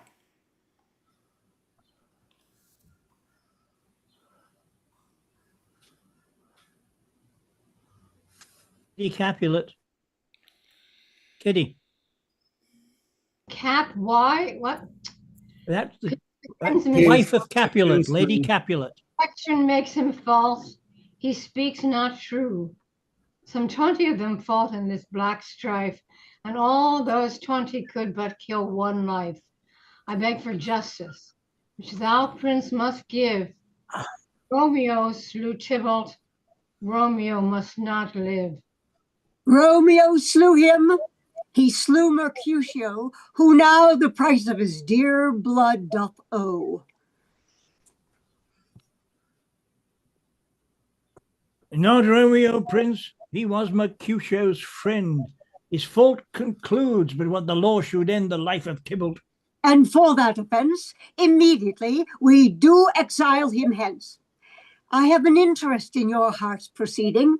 My blood for you rude brawls doth lie a bleeding. But I'll amerce you with so strong a fine that you shall all repent the losses of mine. It will be deaf to pleading and excuses, nor tears nor prayers shall purchase our abuses. Therefore let none, let Romeo hence in haste. Else when he is found, that hour is his last, bear hence his body and attend our will. Mercy not murderers, pardoning those that kill. And the exit. Act 3, Scene 2. Enter Juliet alone. Gallop apace, you fiery-footed steeds, towards Phoebus' lodgings. Such a wagoner as Phaeton would whip you to the west and bring in cloudy night immediately. Spread thy close curtain, love-performing night, that runaways' eyes may wink, and Romeo leap to these arms, untalked of and unseen. Lovers can see to do their amorous rites, and by their own beauties. Or if love be blind, it best agrees with night. Come, civil night, thou sober-suited matron, all in black, and learn me how to lose a winning match. Played for a pair of stainless maidenhoods, hood my unmanned blood, bathing in my cheeks with thy black mantle, till strange love grow bold. Think true love acted simple modesty. Come, night, come, Romeo, come thou day and night, for thou wilt lie upon the wings of night, whiter than new snow upon a raven's back.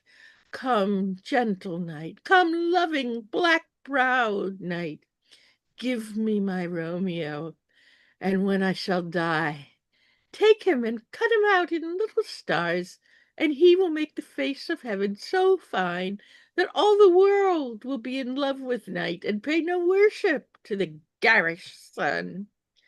Oh, I have bought the mansion of a love, but not possessed it, and though I am sold, not yet enjoyed. So tedious is this day, as is the night before some festival to an impatient child that hath new robes and may not wear them.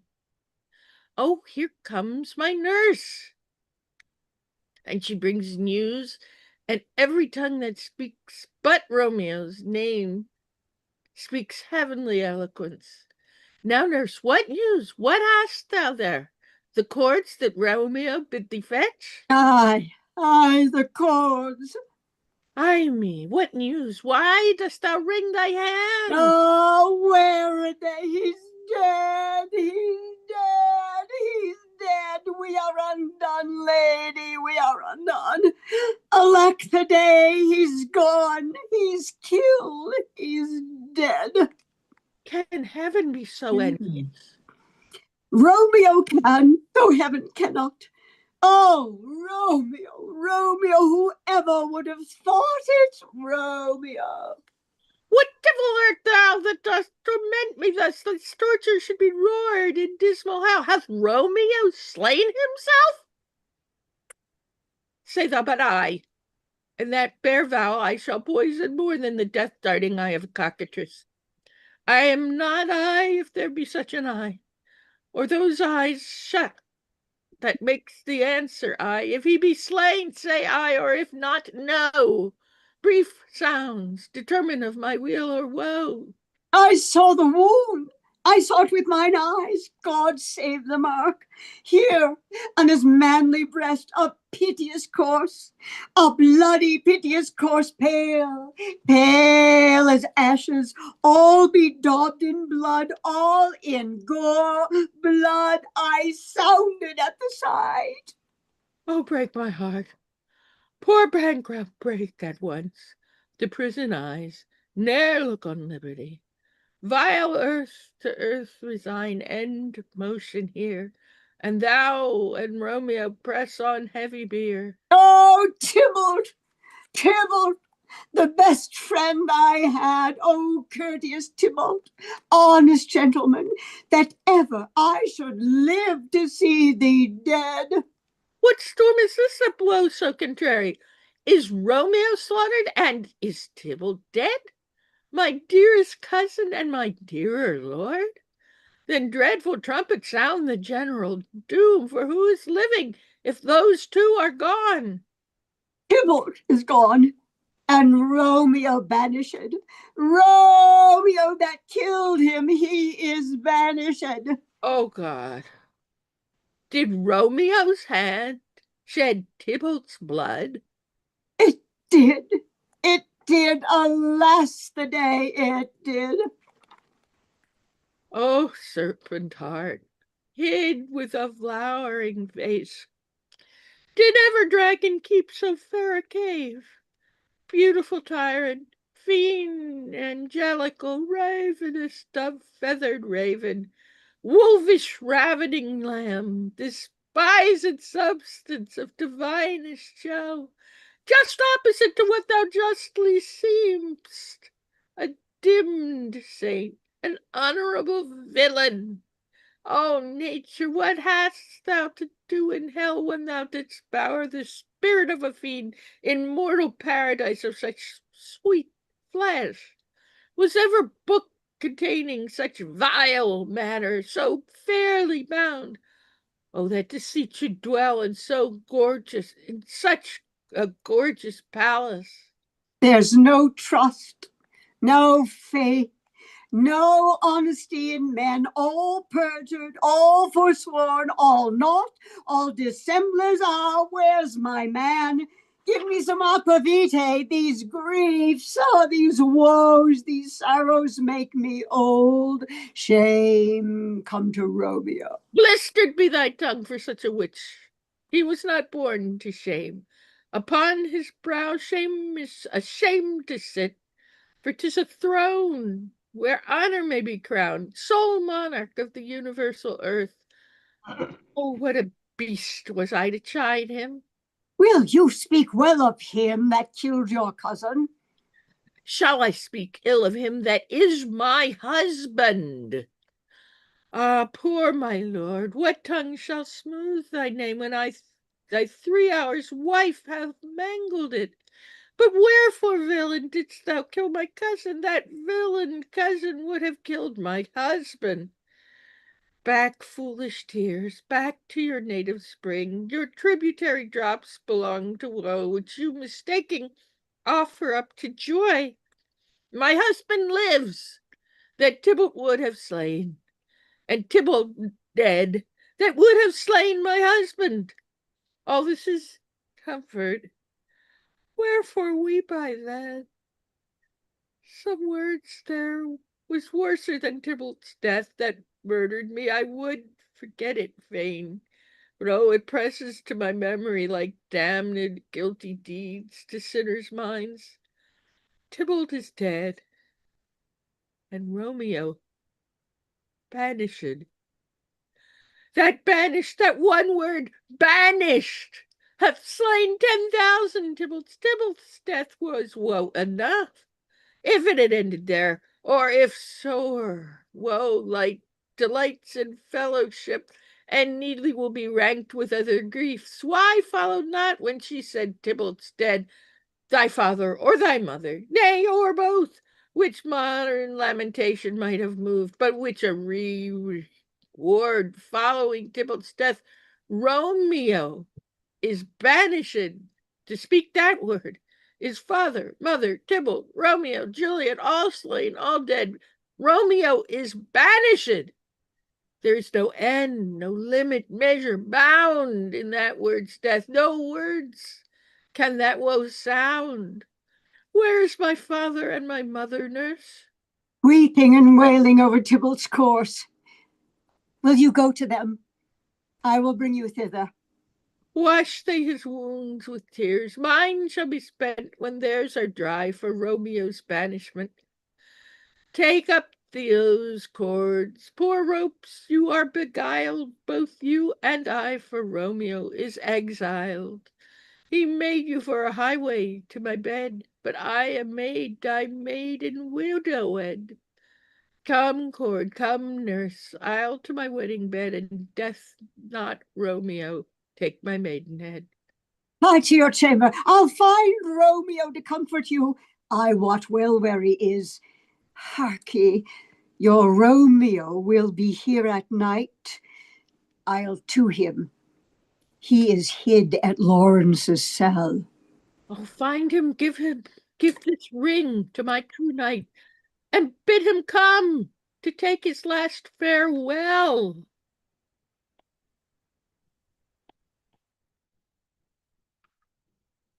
And they exit.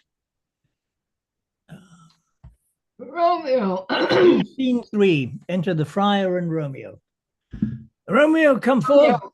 Come forth, thou fearful man. Affliction is enamored of thy parts, and thou art wedded to calamity. Father, what news? What is the prince's doom? What sorrow craves acquaintance at my hand that I yet know not? Too familiar is my dear son. With such company, I'll bring thee tidings of the prince's doom. What less than doomsday is the prince's doom? A gentler judgment vanished from his lips, not body's death, but body's banishment. Banishment. Be merciful. Say death. For exile hath more terror in his look, much more than death. Do not say banishment.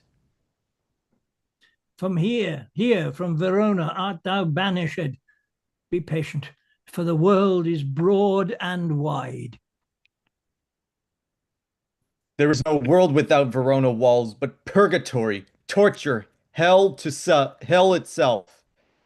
Hence, banished is banished from the world, and world's exile is death. Then banished is death. Mistermed, calling death banished. Thou cuts my head off with a golden axe, and smilest upon the stroke of murders me. Oh, deadly sin! Oh, rude unthankfulness! Thy fault our law calls death, but the kind prince, taking thy part, hath rushed aside the law, and turned that black word death to banishment. This is dear mercy, and thou seest it not. 'Tis torture and not mercy. Heaven is here where Juliet lives, and every cat and dog and little mouse, every unworthy thing, live here in heaven and may look on her. But Romeo may not. More validate, tight, more honorable state, more courtship lives in carrion flies than Romeo. They may cease on the white wonder of dear Juliet's hand, and steal immortal blessing from her lips, who even in purge and vestal modesty still blush, as thinking their own kiss is sin. This may flies do, when I from this must fly. And sayest thou yet that exile is not death? But Romeo may not, he is banished. Hast thou no poison mixed, no sharp ground knife, no sudden mean of death, though near so mean, but banished to kill me? Banished. O friar, the damned use that word in hell. Howlings attends it.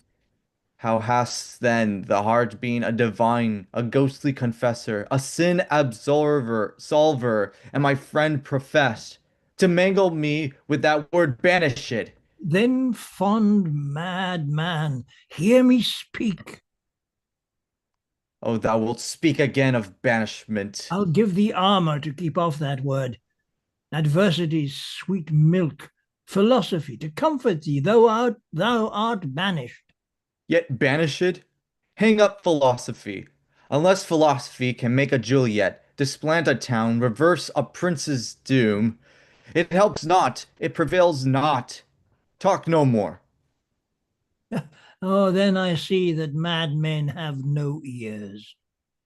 How should they, when wise men have no eyes? Let me despair with thee of thy estate. Thou canst not speak of that, dost not feel. Wert thou as young as Juliet, my love, an hour but married, Tybalt murdered, doting like me, and like me banished, then mightest thou speak, then mightest thou tear thy heart, and fall upon the ground as I do now, taking the measure of an unmade grave. Oh, arise, one knocks. Good Romeo, hide thyself. Not I, unless the breath of heartsick groans mislike enfold me from the search of eyes. Oh, hark, how they knock. Who's there? Romeo, arise, thou wilt be taken. Stay a while. Stand up. Run to my study by and by. God's will that what simplessness is this? I come. Oh, who knocks so hard? Whence come you? What's your will? Let me come in, and you shall know my errand. I come from Lady Juliet. Oh, welcome then. Oh, Holy Friar. Oh, tell me, Holy Friar, where's my lady's lord? Where's Romeo? There on the ground, with his own tears made drunk. Ooh, he is even in my mistress's case, just in her case. Oh, woeful sympathy, piteous predicament, even so lies she, blubbering and weeping, weeping and blubbering. Stand up, stand up, stand, and you'll be a man. For Juliet's sake, for her sake, rise and stand. Why should you fall into so deep an oh? Nurse. Ah, sir, that's the end of all. Speak'st thou of Juliet? How is it with her? Doth not she think me an old murderer? Not now I have stained the childhood of our joy, with blood removed but little from her own. Where is she? And how doth she? And what says my concealed lady to our concealed love? Oh, she says nothing, sir, but weeps, and now falls on her bed, and then starts up, and Tybalt calls, and then on Romeo cries, and then down falls again. As if that name shot from the dead level of a gun did murder her, as that name's cursed hand murdered her kinsman. Oh, tell me, father, tell me, in what vile part of this anatomy doth my name lodge? Tell me, that I may sack the hateful mansion. Hold thy desperate hand. Art thou a man? Thy form cries out thou art. Thy tears are womanish. Thy wild acts donate the unreasonable fury of a beast. Unseemly woman in a seeming man, and ill-beseeming beast in seeming both. Thou hast amazed me. By my holy order, I thought thy disposition better tempered. Hast thou slain Tybalt? Wilt thou slay thyself, and slay thy lady that in thy life lies, by doing damned hate upon thyself? Why railst thou on thy birth? The heaven and earth since birth, and heaven and earth, all three, do meet in thee at once, which thou at once wouldst lose. Fie, fie, thou shamest thy shape, thy love, thy wit, which like a usurer aroundst in all, and usest none in that true use indeed, which thou should bedeck thy shape, thy love, thy wit. Thy noble shape is but a form of wax, digressing from the valor of a man. Thy dear love sworn, but hollow perjury, killing that love which thou hast vowed to cherish. Thy wit, that ornament to shape and love, misshapen in the conduct of them both, like powder in a silkless soldier's flask, is set afire by thine own ignorance, and thou, dismembered with thine own defence. What rouse thee, man? Thy Juliet is alive, for whose dear sake thou wast but lately dead. There art thou happy. Tybalt would kill thee, but thou slewest Tybalt. There art thou happy. The law that threatened death became thy friend and turned it to exile. There art thou happy. A pack of blessing light upon thy back, happiness courts thee in her best array. But like a misshapen and sullen wench, thou puttest up thy fortune and thy love. Take heed, for such die miserable. Go, get thee to thy love as was decreed, ascend her chamber, hence comfort her. But look thou stay not till the watch be set, for then thou canst not pass to Mantua, where thou wilt live till we can find a time to blaze your marriage, reconcile your friends, beg pardon of thy prince, and call thee back with 20,000,000 times more joy than thou wentst forth in lamentation. Go before, nurse, commend me to thy lady, and bid her hasten all the house to bed, which heavy sorrow makes them apt unto. Romeo is coming. Oh, Lord, I could have stayed here all the night to hear good counsel. Oh, what learning is. My lord, I'll tell my lady you will come. Do so, and bid my sweet prepare to chide. Oh, here, sir, a ring she bid me give you, sir. How you make haste, for it grows very late. How well my comfort is revived by this. Go hence. Good night. And here stands all your state. Either be gone before the watch be set, or by the break of day disguised from hence, sojourn to Mantua. I'll find out your man. He shall signify from time to time every good hap to you that chances here. Give me thy hand. 'Tis late. Farewell. Good night. But that a joy past joy calls out on me. It were a grief so brief to part with thee. Farewell. And they exit. Act 3, Scene 4. Enter old Capulet, his wife, and Paris. Things have fallen out, sir, so unluckily that we have had no time to move our daughter. Look you, she loved her kinsman Tybalt dearly, and so did I. Well, we were born to die. 'Tis very late, she'll not come down tonight. I promise you, but for your company, I would have been abed an hour ago. Jennifer, that's you. Paris.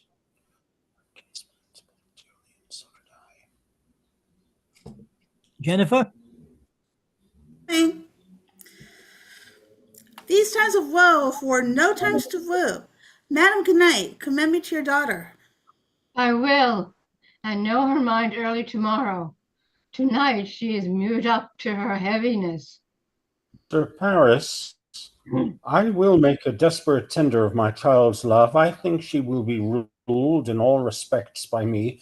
Nay, more, I doubt it not.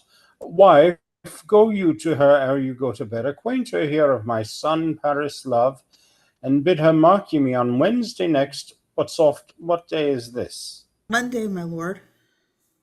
Monday. Well, Wednesday is too soon. A Thursday let it be. A Thursday tell her she shall be married to this noble earl. Will you be ready? Do you like this haste? We'll keep no great to do, a friend or two. For hark you, Tybalt being slain so late, it may be thought we held him carelessly, being our kinsman, if we revel much. Therefore we'll have some half a dozen friends, and there an end. But what say you to Thursday? My lord, I would that Thursday were tomorrow. Well, get you gone. A Thursday be it then.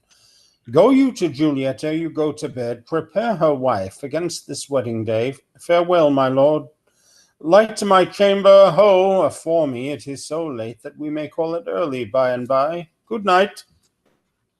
And they exit. Act 3, Scene 5. Romeo and Juliet are aloft in Juliet's room.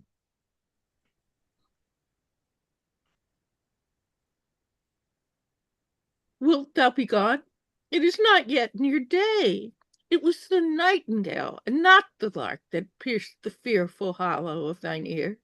Nightly she sings on yon pomegranate tree. Believe me, love, it was the nightingale. It was the lark of herald of the morn. No nightingale. Look, love, what envious streaks do lace the severing clouds in yonder east. Night candles are burnt out, and Joy-Con day stands tiptoe on the misty mountains' tops. I must be gone and live, or stay and die. Yon light is not daylight, I know it. Aye, it is some meteor that the sun exhales, to be with thee this night, a torch-bearer, and light thee on thy way to Mantua. Therefore stay yet, thou needst not be gone. Let me be ta'en, let me be put to death. I am content, so thou wilt have it so.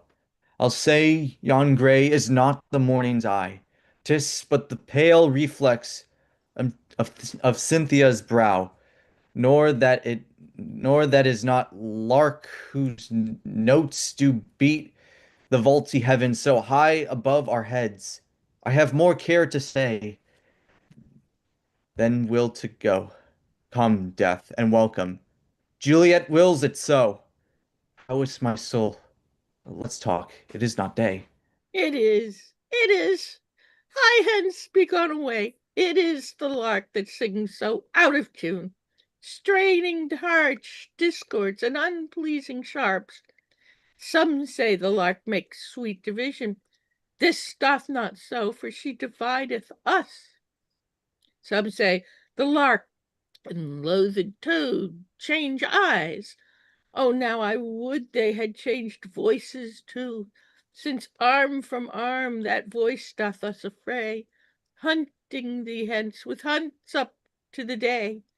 Oh, now be gone, more light and light it grows, more light More and light and light, more dark and dark our woes.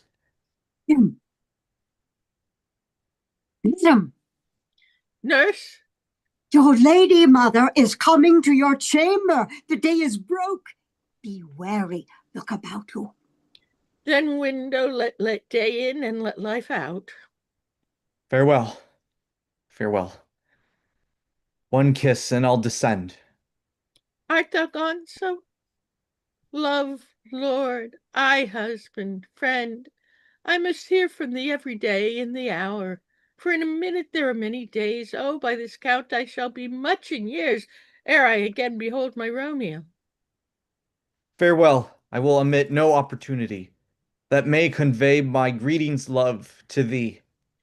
Oh, think'st thou we shall ever meet again? I doubt it not, and all these woes shall serve for sweet discourses in our time to come.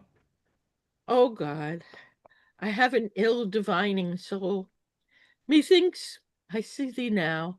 Thou art so low as one dead in the bottom of a tomb. Either my eyesight fails or thou look'st pale. And trust me, love, in my eye so do you. Dry sorrow drinks our blood. Adieu. Adieu. Oh, fortune, fortune, all men call thee fickle. If thou art fickle, what dost thou with him that is renowned for faith? Be fickle, fortune, for then I hope thou wilt not keep him long, but send him back. And Lady Capulet enters.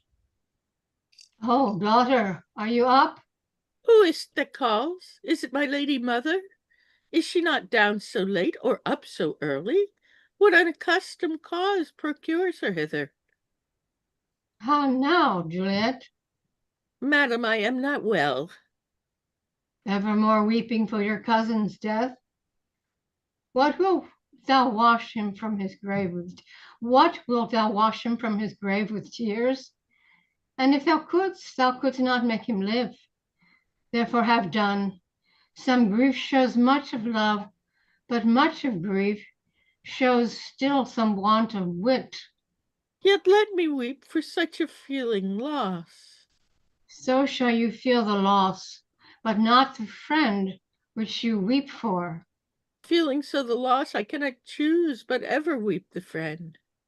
Well, girl, thou weepst not so much for his death as that the villain lives which slaughtered him. What villain, madam? That same villain, Romeo. Villain, and he be many miles asunder. God pardon, I do with all my heart, and yet no man like he doth grieve my heart. That is because the traitor lives. I, madam, from the reach of these my hands, would none but I might venge my cousin's death. We will have vengeance for it, fear thou not. And weep no more. I'll send to one in Mantua, where that same banished runagate doth live, shall give him such an unaccustomed dram that he shall soon keep Tybalt company.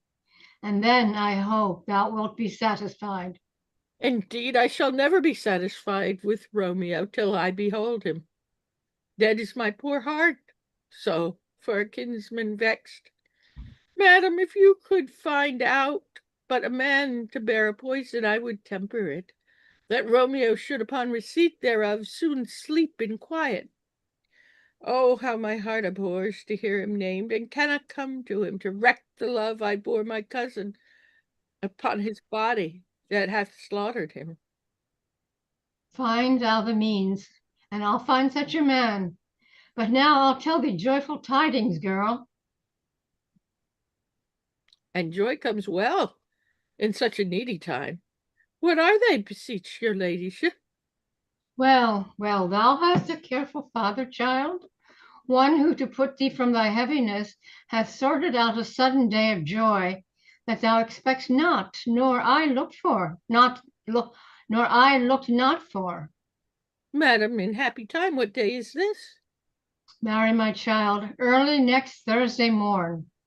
The gallant, young, and noble gentleman, the County Paris at St. Peter's Church, shall happily make thee a joyful bride. Now by St. Peter's Church, and Peter too, he shall not make me there a joyful bride. I wonder at this haste, that I must wed ere he that should be husband comes to woe. I pray you tell my lord and father, madam, I will not marry yet, and when I do, I swear it shall be Romeo, whom thou know I hate, rather than Paris. These are news indeed. Here comes your father. Tell him so yourself, and see how he will take it at your hands. Enter Lord Capulet and the nurse. When the sun sets, the earth doth drizzle dew, but for the sunset of my brother's son it rains downright. How now, a conduit girl, what, still in tears? Evermore showering in one little body, thou counterfeit'st a bark, a sea, a wind, for still thy eyes, which I may call the sea, do ebb and flow with tears. The bark thy body is, sailing in the salt flood, the winds thy sighs, who raging with the tears, and they with them, without a sudden calm, will overset thy tempest-tossed body. How now, wife, have you delivered to her our decree? Aye, sir, but she will none. She gives you thanks. I would the fool were married to her grave. Soft, take me with you, wife. How, will she none? Doth she not give us thanks? Is she not proud? Doth she not count her blessed, unworthy as she is, that we have wrought so worthy a gentleman to be her bridegroom?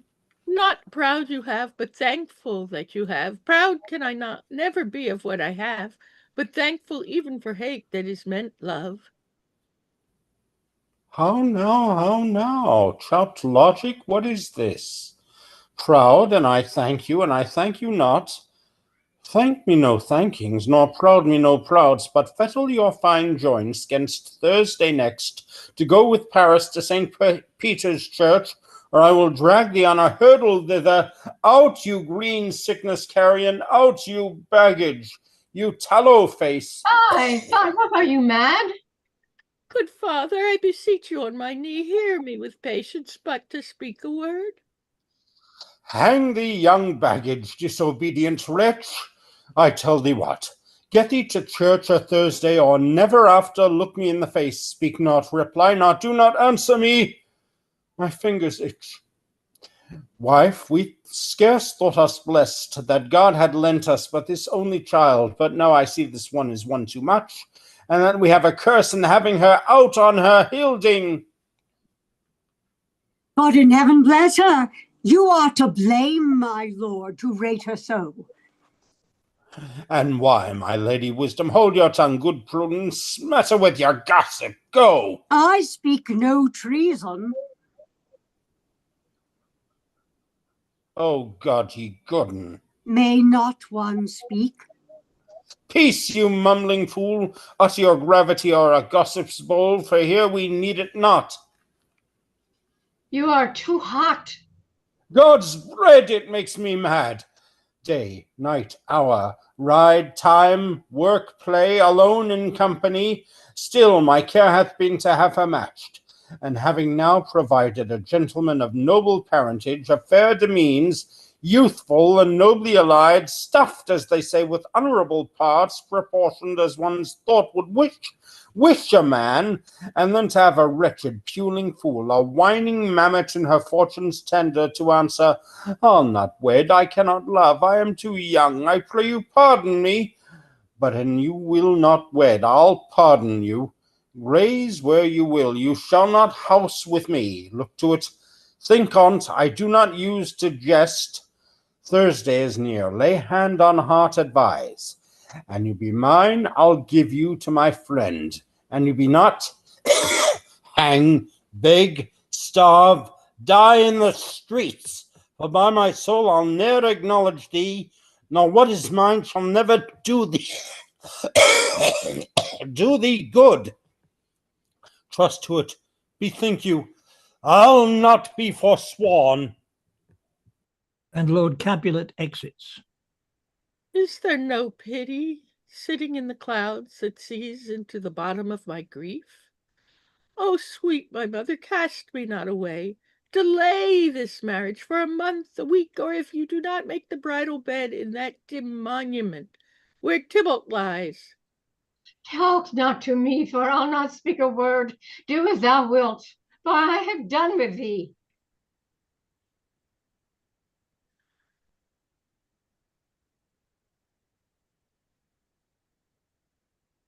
For I have done with thee.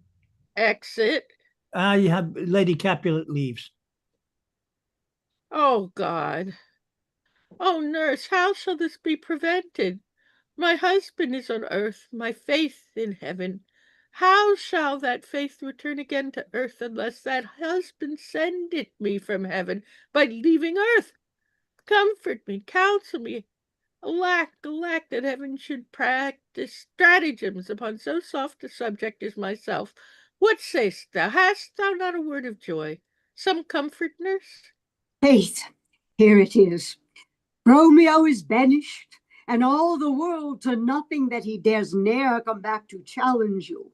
Or if he do, it needs must be by stealth.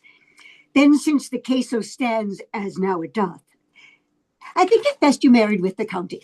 Oh, he's a lovely gentleman. Romeo's a dish clout to him.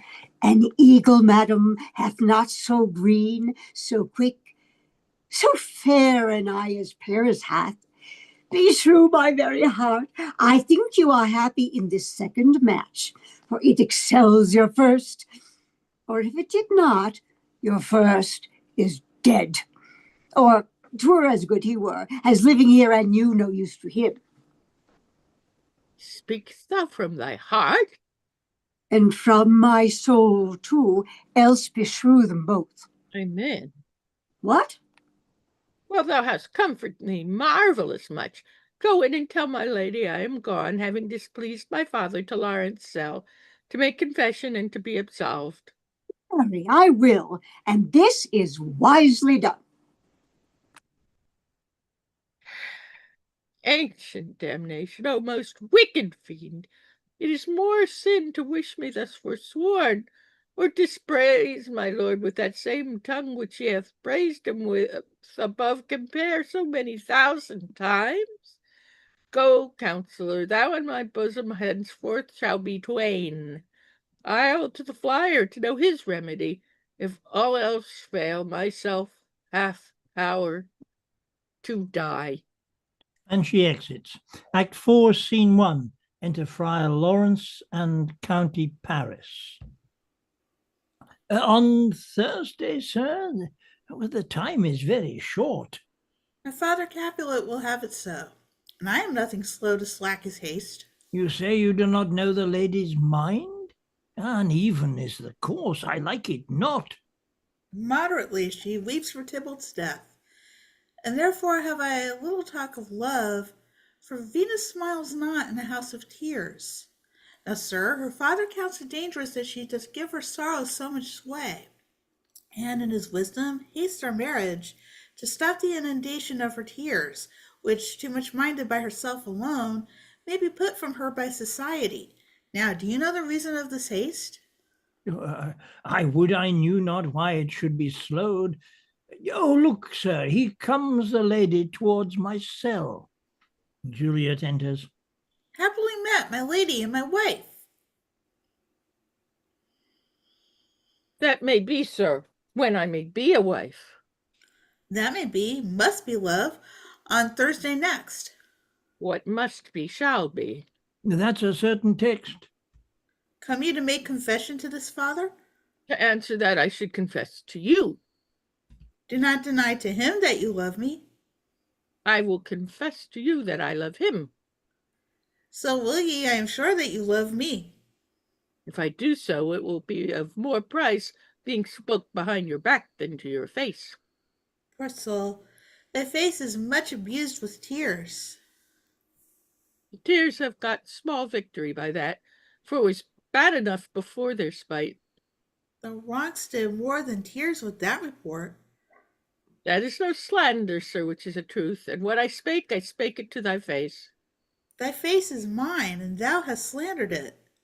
It may be so, for it is not mine own. Are you at leisure, Holy Father, now, or shall I come to you at evening mass? My leisure serves me, pensive daughter, now. My lord, you must entreat the time alone. God shield, I should disturb devotion. Juliet, on Thursday early will I rouse ye. Till then, adieu, and keep this holy kiss. And Paris exits. Oh, shut the door. And when thou hast done so, come weep with me past hope, past care, past hell. Oh, Juliet, I already know thy grief. It streams me past the compass of my wits. I hear thou must, and nothing may prorogue it, on Thursday next be married to this county. Tell me not, friar, that thou hear'st of this, unless thou shalt tell me how I may prevent it. If in thy wisdom thou canst give no help, do thou but call my resolution wise, and with his knife I'll help it presently. God joined my heart and Romeo's, thou our hands, and ere this hand by thee to Romeo sealed shall be the label to another deed, or my true heart with treacherous revolt turned to another, this shall slay them both. Therefore, out of thy long expedient's time, give me some present counsel, or behold, twixt my extremes and me, this bloody knife shall play the umpire, arbitrating that which the commission of thy years and art could to no issue of true honor bring. Be not so long to speak. I long to die. If what thou speak not of remedy. Hold, daughter. I do spy a kind of hope which craves as desperate an execution as that is desperate which we would prevent, if rather than to marry County Paris thou hast the strength of will to stay thyself, then it is likely thou wilt undertake a thing like death to chide away this shame that copest with death himself, to scape from it. And if thou darest, I'll give thee remedy. Oh, bid me leap rather than marry Paris from the battlements of any tower, or walk in thievish waves, or bid me lurk where serpents are, chain me with roaring bears, or hide me nightly in a charnel house, or covered quite with dead men's rattling bones, with wrecky shanks and yellow chapel skulls, or bid me go into a new-made grave and hide me with a dead man in his grave. Things that to hear them told have made me tremble, and I will do it without fear or doubt, to live an unstained wife to my sweet love. Hold then. Go home. Be merry, give consent to marry Paris. Wednesday is tomorrow. Tomorrow night, look that thou lie alone. Let not thy nurse lie with thee in thy chamber. Take thou this vial, being then in bed, and this distilling liquid drink thou off, when presently through all thy veins shall run a cold and drowsy humour. For no pulse shall keep his native progress, but surcease no warmth, no breath shall testify thou livest. The roses in thy lips and cheeks shall fade to many ashes. The eyes' windows fall like death when he shut up the day of life, each part deprived of supple government. Shall stifle and shall stiffen stark, and cold appear like death. And in this borrowed likeness of shrunk death, thou shalt continue 42 hours, and then awake as if from a present sleep. Now, when the bridegroom in the morning comes to rouse thee from thy bed, there art thou dead. Then, As the manner of our country is, in thy best robes uncovered on the bier, be borne to burial in thy kindred's grave. Thou shalt be borne to that same ancient vault where all the kindred of the Capulets lie. In the meantime, against thou shalt awake, shall Romeo by my letters know our drift, and hither shall come he, and that very night shall Romeo bear thee hence to Mantua. And this shall free thee from this present shame, if no inconstant toy nor womanish fear abate thy valor in the acting it. Give me. Oh, tell me not of care. Hold, get you gone. Now be strong and prosperous in this resolve. I'll send a friar with speed to Mantua with my letters to thy lord. Love, give me strength, and the strength shall help afford. Farewell, dear father. And they exit. Act 4, Scene 2. Enter Father Lawrence, Capulet, mother, nurse, and serving men, 2 or 3. So many guests invite as here are writ. Sirrah, go hire me 20 cunning cooks. You shall have none ill, sir, for I'll try if they can lick their fingers. How canst thou try them so? Very, sir. 'Tis an ill cook that cannot lick his own fingers. Therefore, he that cannot lick his fingers goes not with me. Go be gone. We shall be much unfurnished for this time. What, is my daughter gone to Friar Lawrence? Aye, forsooth. Well, he may chance to do some good on her. A peevish, self-willed harlotry it is. Juliet enters. See where she comes from shrift with merry look. How now, my headstrong, where have you been gadding? Where I have learned to repent the sin of disobedient opposition to you and your behests, and am enjoined by Holy Lawrence to fall prostrate here to beg your pardon. Pardon, I beseech you, henceforth I am ever ruled by you. Send for the county. Go tell him of this. I'll have this knot knit up tomorrow morning. I met the youthful lord at Lawrence cell and gave him what become in love I might, not stepping the bounds of modesty. Why, I am glad on't. This is well. Stand up. This is as it should be. Let me see the county I marry. Go, I say, and fetch him hither. Now, afore God, this reverend holy friar, all our whole city is much bound to him. Nurse, will you go with me into my closet to help me sort such needful ornaments as you think fit to furnish me tomorrow?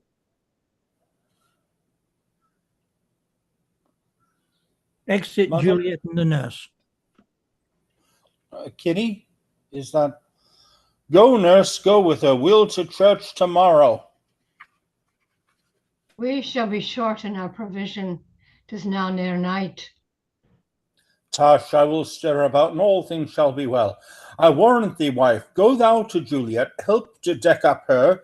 I'll not to bed tonight. Let me alone. I'll play the hussy for this once. What ho? They're all forth. Well, I will walk myself to County Paris to prepare him up against tomorrow. My heart is wondrous light since this same wayward girl is so reclaimed. And Lord and Lady Capulet leave. Act 4, Scene 3. Enter Juliet and the nurse. Those attires are best, but gentle nurse, I pray ye leave thee to myself tonight, for I've need of many orisons to move the heavens to smile upon my state, which well thou knowest is crossed and full of sin. Lady Capulet enters. What are you busy? Oh, need you my help? No, madam, we have culled such necessaries as are behooveful for our state tomorrow. So please you let me now be left alone, and let the nurse this night sit up with you, for I'm sure you have your hands full all in this so sudden business. Good night. Get thee to bed and rest, for thou hast need. Lady Capulet exits. Farewell. God knows when we shall meet again. I have a faint, cold fear thrills through my veins that almost freezes up the heat of fire. I'll call them back again to comfort me. Nurse, what should she do here? My dismal scene I needs must act alone. Come, vial. What if this mixture do not work at all? Shall I be married then tomorrow morning? No, no, this shall forbid it. Lie thou there. What if it be a poison which the friars subtly have ministered to have me dead, lest in this marriage he should be dishonored, because he married me before to Romeo? I fear it is, and yet methinks it should not, for he hath still been tried a holy man. How if, when I am laid into the tomb, I wake before the time that Romeo come to redeem me? There's a fearful point.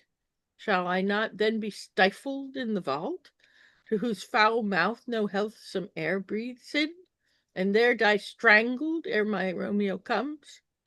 Or if I live, is it not very like the horrible conceit of death and night, together with the terror of the place, as in a vault, an ancient receptacle, where for these many hundred years the bones of all my buried ancestors are packed, where bloody Tybalt, yet but green in earth, lies festering in his shroud, where, as they say, at some hours in the night spirits resort. Alack, alack! Is it not like that I so early waking with loathsome smells, and shrikes like mandrakes torn out of the earth, that living mortals hearing them run mad? Or if I wake, shall I not be distraught, environed with all these hideous fears, and madly play with my forefathers' joints, and pluck the mangled Tybalt from his shroud, and in this rage, with some great kinsman's bone, as with a club, dash out my desperate brains? Oh, look, methinks I see my cousin's ghost seeking out Romeo, that did spit his body upon my rapier's point. Stay, Tybalt, stay! Romeo, Romeo, Romeo, here's drink. I drink to thee. Act 4, Scene 4. Enter Lady Capulet and the nurse.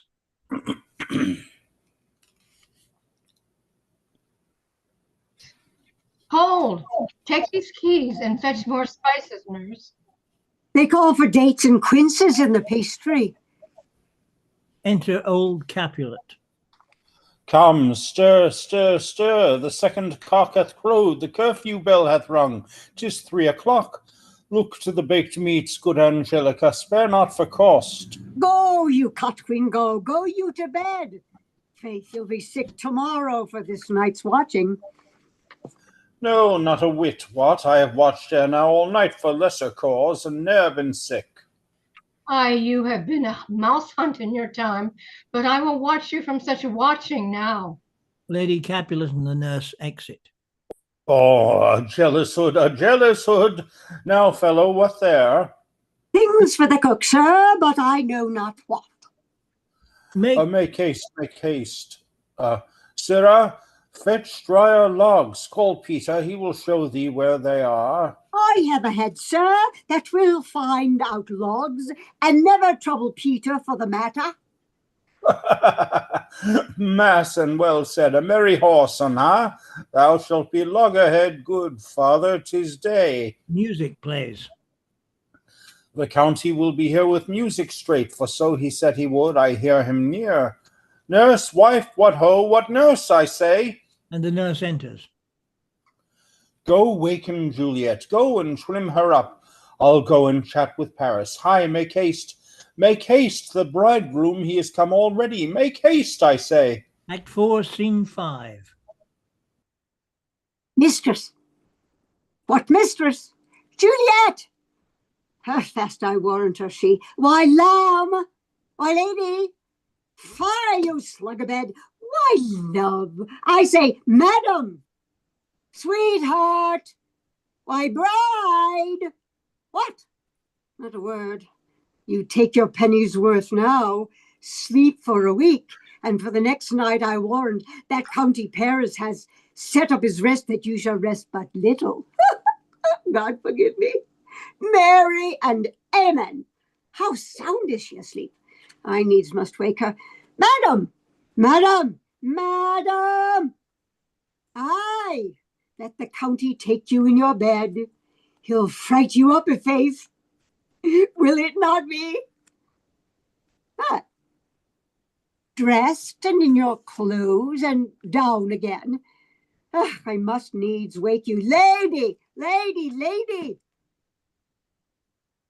Alas, alas, help, help, my lady's dead. Oh, where a day that ever I was born. Semaque vitae, oh my lord, my lady. Oh.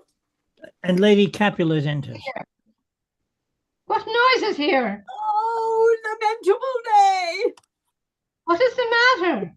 Look, oh, heavy day. Oh me, my child, my only life. Revive, look up, or I will die with thee. Help, help, call help. Lord Capulet enters. For shame, bring Juliet forth, her lord is come. She's dead, deceased, she's dead. Alack the day. Alack the day. She's dead. She's dead. She's dead. Ah, let me see her. Out, alas, she's cold. Her blood is settled and her joints are stiff. Life and these lips have long been separated. Death lies on her like an untimely frost upon the sweetest flower of all the field. Oh, lamentable day. Oh, woeful time. Death that hath ta'en her hence to make me wail ties up my tongue and will not let me speak. Friar Lawrence and County Paris enter. Come, is the bride ready to go to church? Ready to go, but never to return. O son, the night before thy wedding day hath death lain with thy wife. There she lies, flower as she was, deflowered by him. Death is my son-in-law, death is my heir. My daughter he hath wedded. I will die and leave him all life living, all his deaths. I thought long to see this morning's face, and doth it give me such a sight as this? Cursed, unhappy, wretched, hateful day, most miserable hour that e'er time saw in lasting labor of his pilgrimage. But one poor one poor and loving child, but one thing to rejoice and solace in, and cruel death hath catched it from my sight. Oh, woeful, woeful, woeful day, most lamentable day, most woeful day that ever I did yet behold. Oh day, oh day, oh day, oh hateful day. Never was seen so black a day as this. Oh, woeful day, oh, woeful day. Beguiled, divorced, wronged, spited, slain, most detestable death by thee beguiled, by cruel, cruel thee quite overthrown. O love, O life, not life, but love and death. Despised, distressed, hated, martyred, killed. Uncomfortable time, why camest thou now to murder our solemnity? O child, my soul, and not my child, dead art thou, alack, my child is dead, and with my child my joys are buried. Peace, ho, for shame, confusions.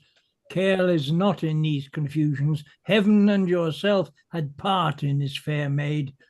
Now heaven hath all, and all the better is it for the maid. Your part in her you could not keep from death, but heaven keeps his part in eternal life. The most you sought was her promotion, for 'twas your heaven. You should be advanced, and weep ye now, seeing she is advanced, above the clouds, as high as heaven itself. Oh, in this love, you love your child so ill that you run mad, seeing that she is well. She's not well married, that lives married long, but she's best married that dies married young. Dry up your tears and stick your rosemary on this fair course, and as the custom is, and in her best array, bear her to church. For though some nature bids us all lament, yet nature's tears are reason's merriment. All things that we ordained at festival turn from their office to black funeral. Our instruments to melancholy bells, our wedding cheer to a sad burial feast. Our solemn hymns to sullen dirges change, our bridal flowers serve for a buried corse, and all things change them to the contrary. Sir, go you in, and madam, go with him. And go, Sir Paris, every one prepare to follow this fair course unto her grave. The heavens do lower upon you for some ill. Move them no more by crossing their high wall. Friar exits. Faith. Faith, we may put up our pipes and be gone. Honest good fellows, put up, for well you know this is a pitiful case. Aye, by my troth, the case may be amended. Peter enters. Musicians, oh musicians, heart's ease, heart's ease. Oh, and you will have me live, play heart's ease. Why heart's ease? Oh musicians, because my heart itself plays, my heart is full. Not a dump weeds. 'Tis no time to play now. You will not then? No. I will then give you soundly. What will you give us? No money on my faith, but the gleek I will not give you the minstrel. Then I give you the serving creature. Then will I lay the serving creature's dagger on your pate. I will carry no crotches. I'll array you, I'll fire you. Do you note me? And you're us, and for us, you note us? Pray you put up your dagger and put out your wit. Then have it you with my wit. I will bear you with an iron wit and put up my iron dagger and answer me like men.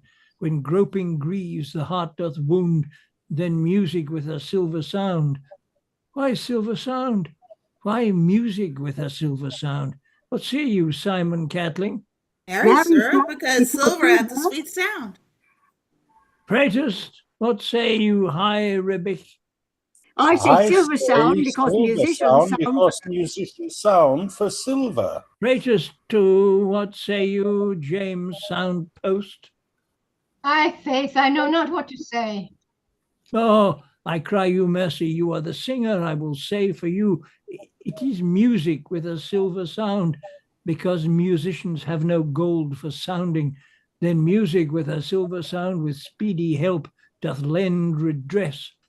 What a pestilent knave is this same? Hang him, Jack. Come within here, tarry for the mourners and stay dinner. And he exits. Act 5, Scene 1, enter Romeo.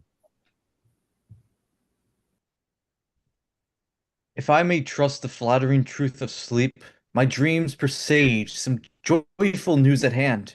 My bosom sits lightly in his throne, and all Thyson days and unaccustomed spirit lifts me above the ground with cheerful thoughts. I dreamt my lady came and found me dead.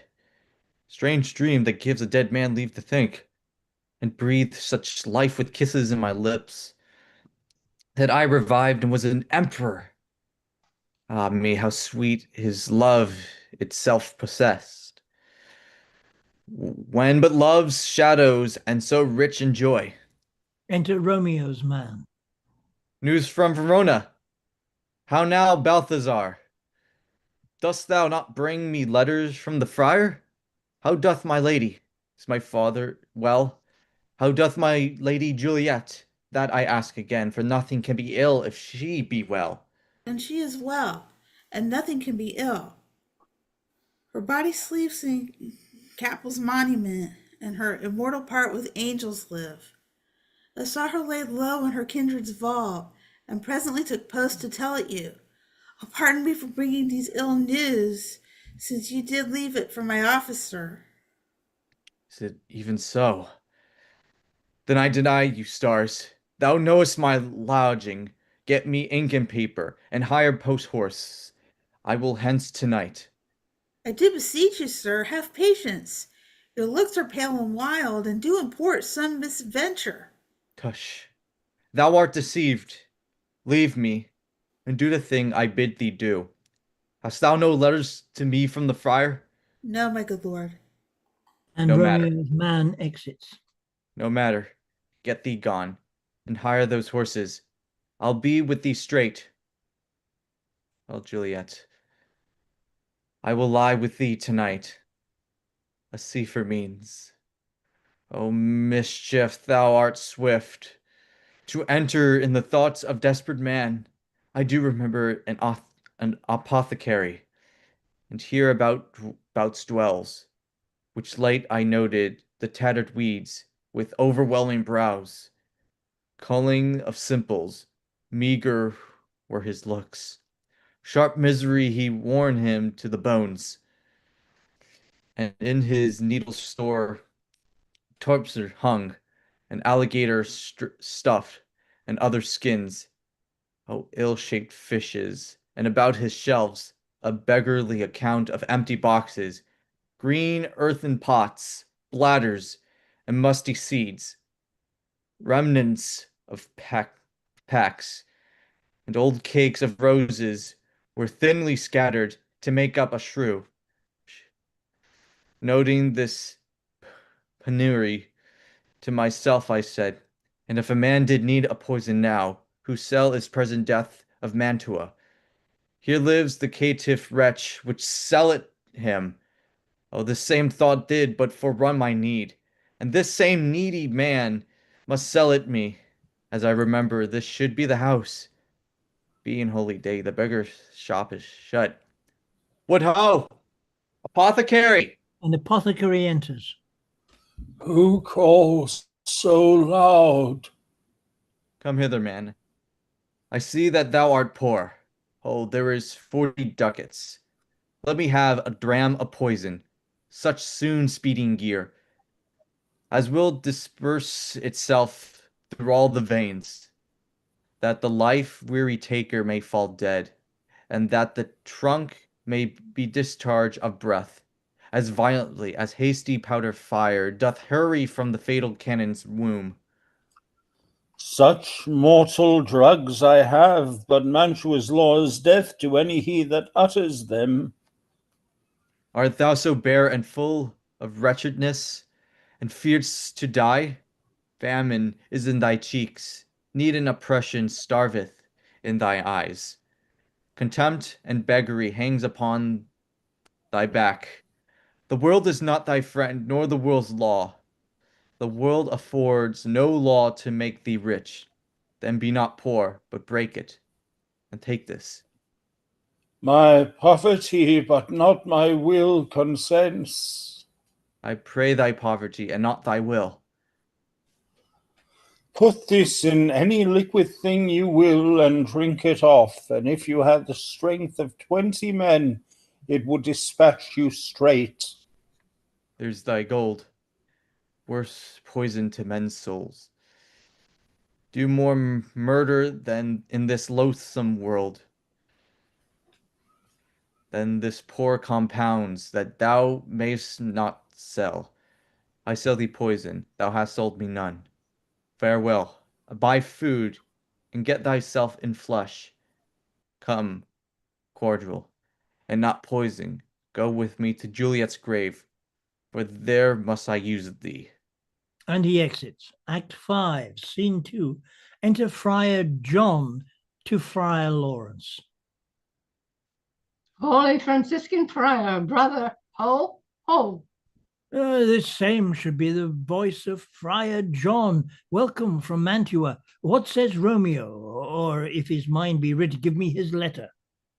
Going to find a barefoot brother out, one of our order to associate me here in this city, visiting the sick and finding him, the searchers of the town, suspecting that we both were in a house where the infectious pestilence did reign, sealed up the doors and would not let us forth, so that my speed to Mantua there was stayed. Who bear my letter then to Romeo?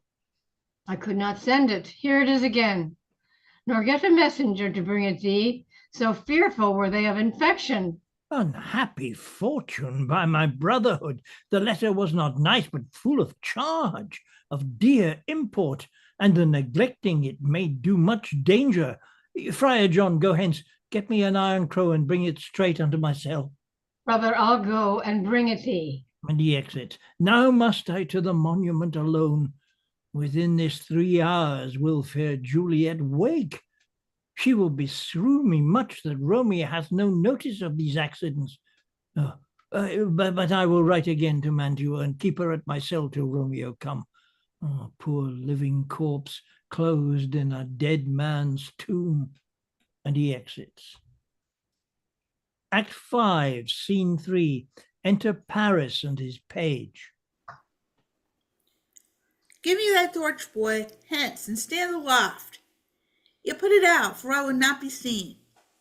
Under yon young trees lay thee all along, holding thine ear close to thy hollow ground, so shall no foot upon the churchyard tread, being loose, unfirm with digging up of graves. But thou shalt hear it. Whistle then to me, a signal that thou hearest something approach. Give me those flowers. Do as I bid thee, go. I am almost afraid to stand alone here in the churchyard, yet I will adventure. Sweet flower with flowers of thy bridal bed I strew. Oh woe, the canopy is dust and stones, which with sweet water nightly I will dew, or wanting that, with tears distilled by moans. The obsequies that I for thee will keep, nightly shall be to strew thy grave and weep. The boy gives warning. Something doth approach. What cursed foot wanders his ways tonight, to cross my obsequies and true love's right? What, with the torch? Muffle me night a while. Romeo and Peter enter.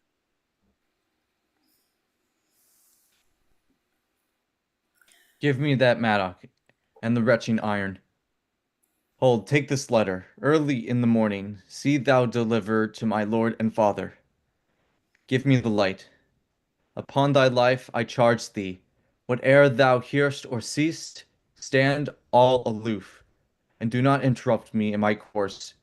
Why I descend into this bed of death is partly to behold my lady's face, but chiefly to take thence from her dead finger a precious ring, a ring that I must use in dear employment. Therefore hence be gone.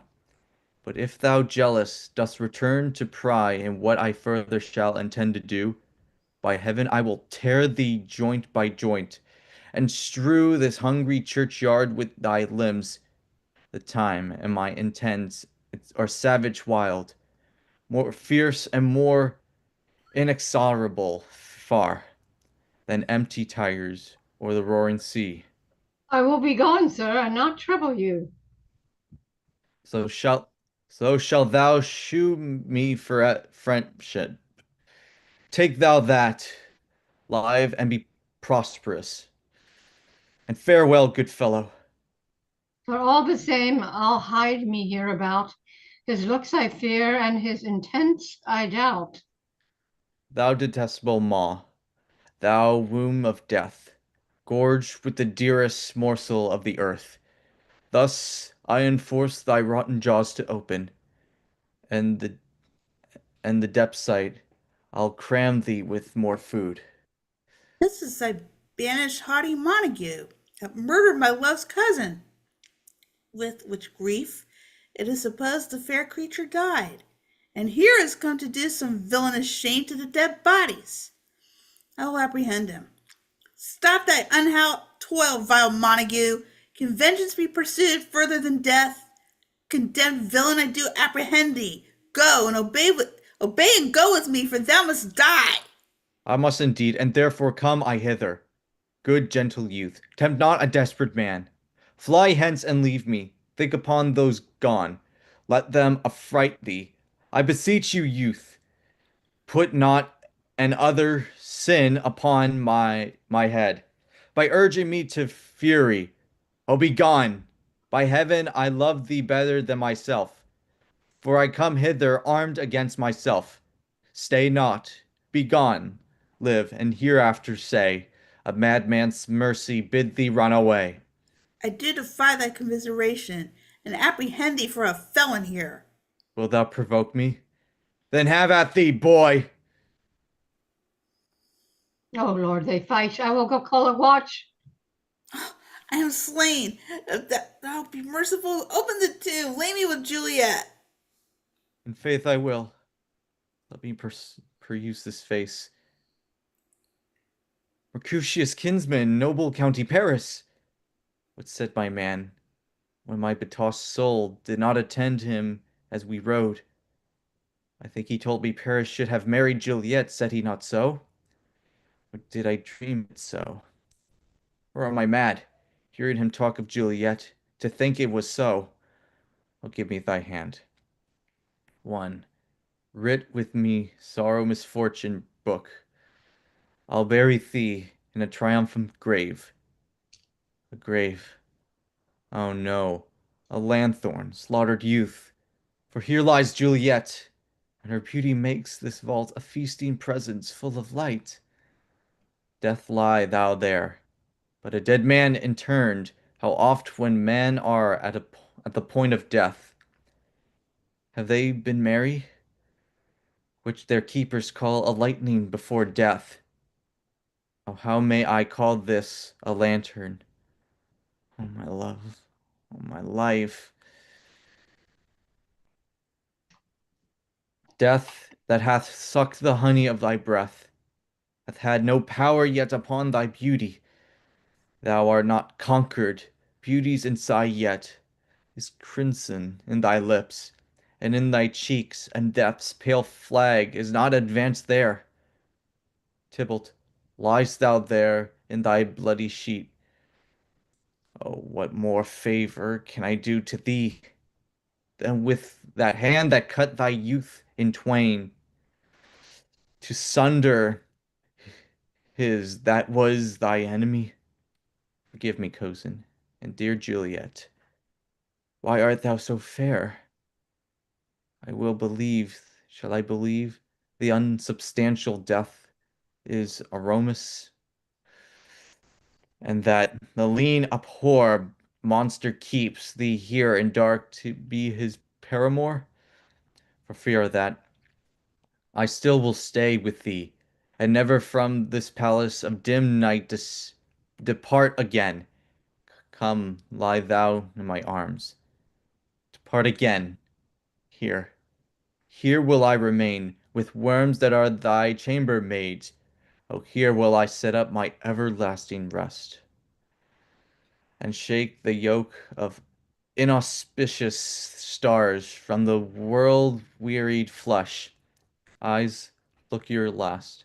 Arms, take your last embrace, and lips, O you, the doors of breath, seal with a righteous kiss a dateless bargain to engrossing death. Come, bitter conduct, come, unsavory guide. Thou desperate pilot, now at once run on the dashing rocks, thy seasick weary bark. Here's to my love. O true apothecary, thy drugs are quick. Thus, with a kiss, I die. Enter Friar Lawrence with a lantern, a crow, and a spade. Saint Francis be my speed! How oft tonight have my old feet stumbled at graves. Who's there? Here's one, a friend, and one that knows you well. Oh, blessed be upon you. Tell me, good my friend, what torch is yon that vainly lends his light to grubs and eyeless skulls, as I discern it burneth in the capel's monument?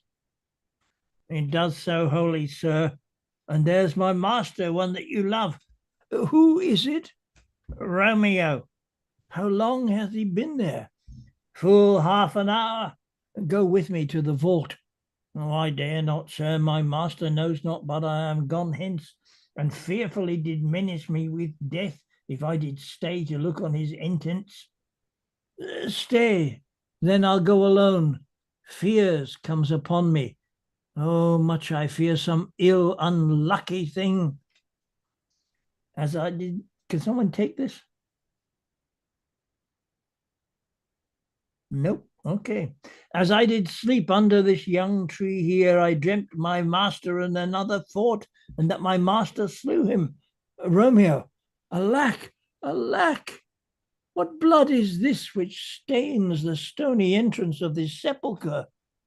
What mean these masterless and gory swords to lie discolored by this place of peace?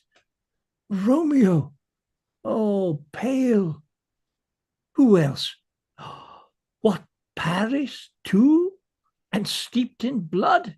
Oh, what an unkind hour is guilty of this lamentable chance. Oh, the lady stirs.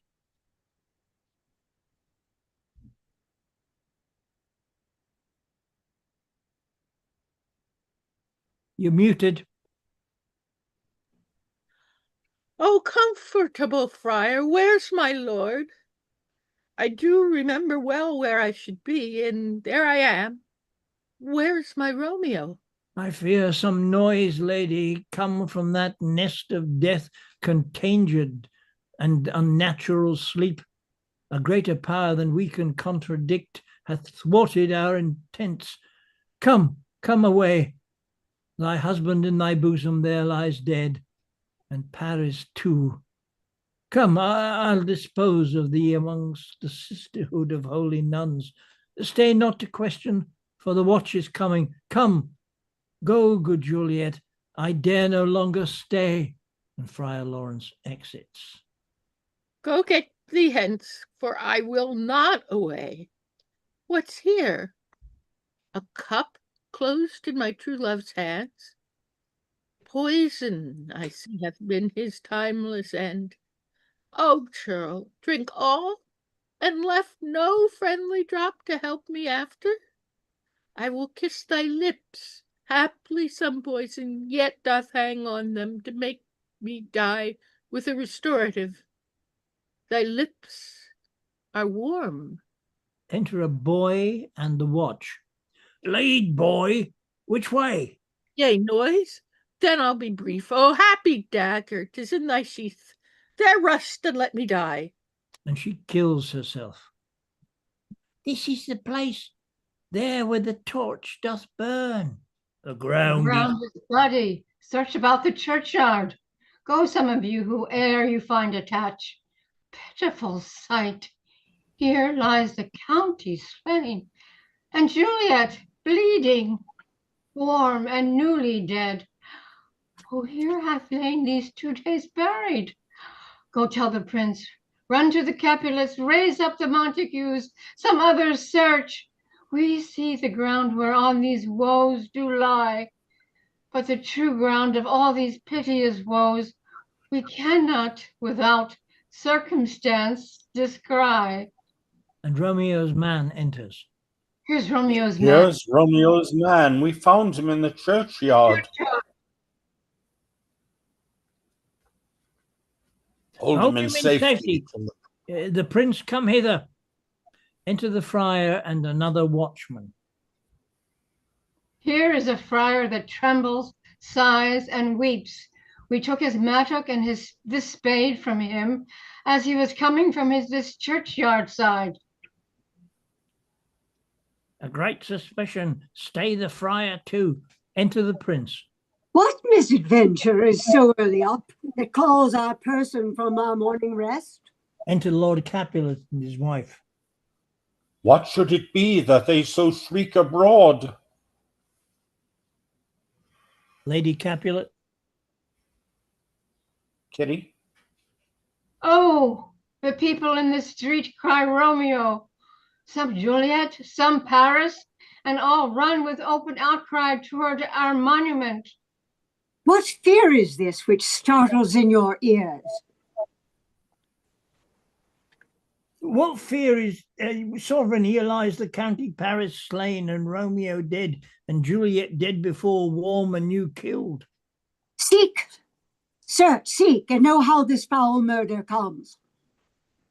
Here is the friar, and slaughtered Romeo's man, with instruments upon them fit to open these dead men's tombs. Oh, heaven! Oh, wife, look how our daughter bleeds. This dagger hath misstain. For lo, his house is empty on the back of Montague, and is missheathed in my daughter's bosom. Oh me, this sight of death is as a bell that warns my old age to a sepulchre. Come, Montague, for thou art early up, to see thy son and heir now early down. Alas, my liege, my wife is dead tonight. Grief of my son's exile has stopped her breath. What further woe conspires against my age? Look, and thou shalt see.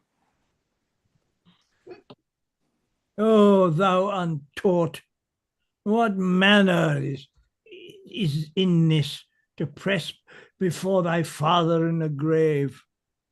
Seal up the mouth of outrage for a while, till we can clear these ambiguities and know their spring, their head, and their true descent. And then will I be general of your woes and lead you even to death. Meantime, forbear, and lest mischance be slave to patience, bring forth the parties of suspicion. I am the greatest able to do least. No, it's me, Kitty. Friar. It's Friar Lawrence. My apologies. I am the greatest able to do least, yet most suspected, as the time and place does make against me of this direful murder. And here I stand, both to impeach and purge myself condemned and myself excused. Then say at once what thou dost know in this. I will be brief, for my short date of breath is not so long as is a tedious tale. Romeo, their dead, was husband to that Juliet, and she, their dead, that's Romeo's faithful wife. I married them, and their stolen marriage day was Tybalt's doom day, whose untimely death banished the new-made bridegroom from this city, for whom, and not for Tybalt, Juliet pined. You, to remove that siege of grief from her, betrothed, and would have married her perforce to county Paris. Then comes she to me, and with wild looks bid me devise some means to rid her from this second marriage. Or in my cell, there would she kill herself. Then I gave her, so tutored in my art, a sleeping potion, which so took effect as I intended, for it wrought on her the form of death. Meantime, I writ to Romeo that he should hither come, as this dire night, to help to take her from her borrowed grave, being the time the potion's force should cease. But he which bore my letter, Friar John, was stayed by accident, and yesternight returned my letter back. Then, all alone at the prefixed hour of her awaking, came I to take her from her kindred's vault, meaning to keep her closely at my cell, till I conveniently could send to Romeo. But when I came, some minute ere the time of her awakening, here untimely lay the noble Paris and true Romeo dead. She wakes, and I entreated her, come forth and bear this work of heaven with patience. But then a noise did scare me from the tomb, and she, too desperate, would not go with me, but, as it seems, did violence on herself. All this I know, and to the marriage her nurse is privy. And if aught in this miscarried is by my fault, let my old life be sacrificed some hour before the time unto the rigor of severest law. We still have known thee for a holy man. Where's Romeo's man? What can he say to this?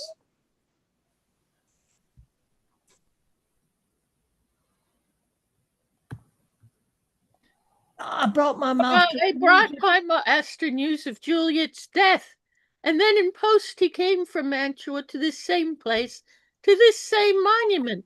This letter he early bid me give his father, and threatened me with death, going in the vault, if I departed not, and left him there. Give me the letter, and I will look on it. Where is the county's page that raised the watch? Sirrah, what made your master in this place? He came with flowers to strew his lady's grave, and bid me stand aloof, and so I did. And on comes one with light to ope the tomb, and by my master drew on him, and then I ran away to call the watch. This letter doth make good the friar's words, their course of love, the tidings of her death. And here he writes that he did buy a poison of a poor apothecary, and therewithal came to this vault to die, and lie with Juliet. Where be these enemies, Capulet, Montague? See what a scourge is laid upon your hate, that heaven finds means to kill your joys with love. And I, for winking at your discords, too, have lost a brace of kinsmen. All are punished. O brother Montague, give me thy hand. This is my daughter's jointure, for no more can I demand. But I can give thee more, for I will raise her statue in pure gold, that whilst Verona by that name is known, there shall be no figure at that rate beset as that of true and faithful Juliet. As rich shall Romeo by his lady lie, poor sacrifices of our enmity. A glooming peace this morning with it brings the sun, for sorrow will not show his head. Go hence to have more talk of these sad things. Some shall be pardoned, and some punished. For never was a story of more woe than this of Juliet and her Romeo. And they all exit. End of play. Well done, everybody. Well done, everybody. I can't clap because I'm holding mail, but thank you all. This is fun listening to it, and thank you for dealing with the things that come up. There are differences because we do things from the folio that sometimes the words spelled kind of weird and things like that, and there are little differences. But thank you all so much, and thank you, Nicholas. As this is your first reading, isn't it, with us? Or Yeah. Wow! All right. Welcome, This is my friend. my so second much. time Good doing job. Romeo. And good Second to time have doing Romeo. Elena back and all of the regulars. Thank you. And Oh, you Eleanor, sweet. thank It's been you only for 5 years, stepping in. Paul. I little thought to become Juliet. Oh, my Eleanor, you were phenomenal. You stepped in and you killed it, as they say. Yeah, sorry to have to dump that on you, Elizabeth, Eleanor, but I knew you would handle it. Don't be sorry. Yeah. I knew you would handle it okay. Yes, and thank you, Angus, for keeping things moving along. I don't know. It's a new phone, so I don't know what happened with the captions, how the captions started and all of that. And my picture would show up occasionally, but Yeah. well done, everybody. Any thoughts on to share on the play before we end the live stream? This is another interesting one, I think. It's another one like Merchant of Venice, where what the actors are called tells you how you should play it. Oh, interesting. Interesting. You know, sometimes it's Capulet, but sometimes it's father. Sometimes it's Lady Capulet, sometimes it's mother. And that tells you how it's one of those clues that you get because it helps you know, who are you actually playing? Are you actually being the Lord and Lady, or are you being mum and dad? Aha. And it does give you clues as to how you should bias your performance. Yeah, I wanted to share that Paul and I had a word before we started that it blows me away. For dint of an undelivered letter, this tragedy ensued, right? Oh, Hence yeah. late plans of mice and men oft gay awry. So, Paul, what do you have to say about the undelivered letter? None of this Yeah. if those two young people had not been so impatient at every moment throughout the play. That's right. There's the other thing. Yeah, yeah. Yeah. It's true. It's so, and I mean, that's one of the things about when you see a good production of it, that it can feel like it's going to be a comedy in the first half until Mercutio and Tybalt end up getting killed, and then just everything's a mess. But Yeah, but there it are a is, number of key moments in it, and Yeah. one of them I remember I saw when I was at Shakespeare in the Park when they did it, and they kind of blew it quite badly because there's that moment when Juliet is deciding to take the poison. She trusts the friar and she's going to take it. And that's where Juliet turns from a little girl into a woman because she takes control of the situation. Mhm, Now, if mhm. the actress playing Juliet doesn't do that at that point, she gives away the whole of the rest of the play and she basically hands it to Romeo, who's a bit of a wet anyway. Yeah.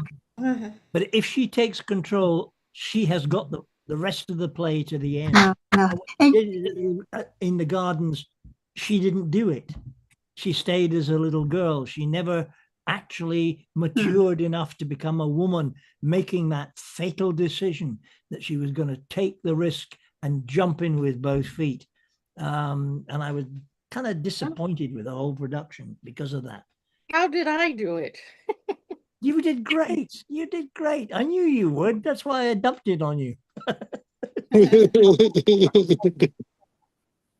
yeah, no, it's a lot of fun, and it's also it's interesting. One of the things that when my wife was directing a production of it is that after Juliet's killed herself, that the where's what happens to the bottle of the poison, so that Yeah. what we ended up doing was that the nurse discovers it and then she hides it so that people don't know that she killed herself. Ah, So, okay. because I mean, of course, I mean, like suicide, then as we know Who from killed Hamlet, herself? Because Juliet used a dagger.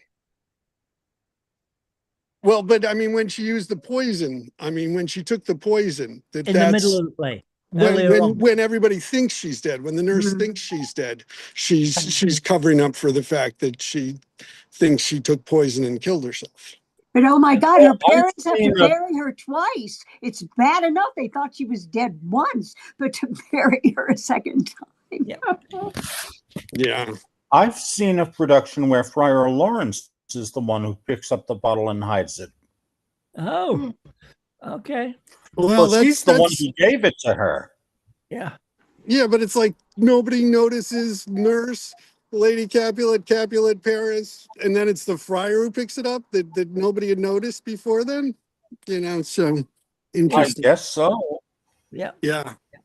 Yeah, he's trying to get the deposit back from the apothecary. Yeah. Just Pay a him if they bottle. find it, I Cynical guess. sod. It's just a little teeny bottle. It's Yeah. not Oh, great one of big. my professors, when we were studying this play, says Friar Lawrence does the unforgivable thing when he comes in and come. Is the bride ready to go to church?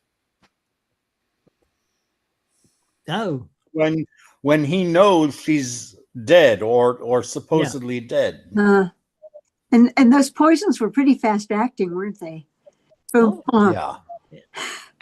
Yeah, well, and I also want to point out for those who think that Shakespeare was secretly a Catholic, that basically Catholic priests are really good at lying. yeah. You know, I mean, like you have it in a good way in Much Ado About Nothing with Friar Francis. Let's pretend she's dead. Yeah. Yeah. So I think there's that. We did have a poll, like when our thing of like, who do you think is really to blame for what happens to these kids? And a lot of people voted for Friar Lawrence because he had the knowledge. He was an adult. He could have come forward and said something, but Yep. Yep. probably too afraid of Capulet. Or he should have tracked down and make sure that letter was received, because if he was taking responsibility, that means A to Z.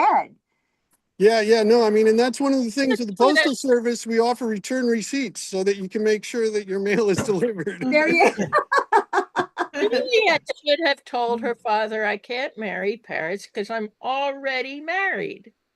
And that would And have I'm not a virgin. Yeah, but you can't get away with that because in those days you would be beyond the pale. Yeah, you and probably he have might to be just kill her. You know, that's Yeah. that's why I put more of it on Friar Lawrence than on Juliet, because Juliet is, I mean, with good reason, scared of her dad. Oh yeah, yeah, But yeah. still, she should be more afraid of you know, a bigamous marriage would be a mortal sin. She'd Yeah, be but she's only 15, 16. I mean, 14. 14. Not 14. yet And not 14. yet. yeah, Yeah. yeah. she knows she can't marry Paris. Yeah. No. But you know what? To Angus's point about her having that pivotal moment, we see Juliet express her feelings very strongly from the get-go, sometimes publicly and sometimes privately. So it's like she's trying to, trying her wings out. And then, of course, she, in the end, she has to make the only choice she can make. She really loves him. Yep.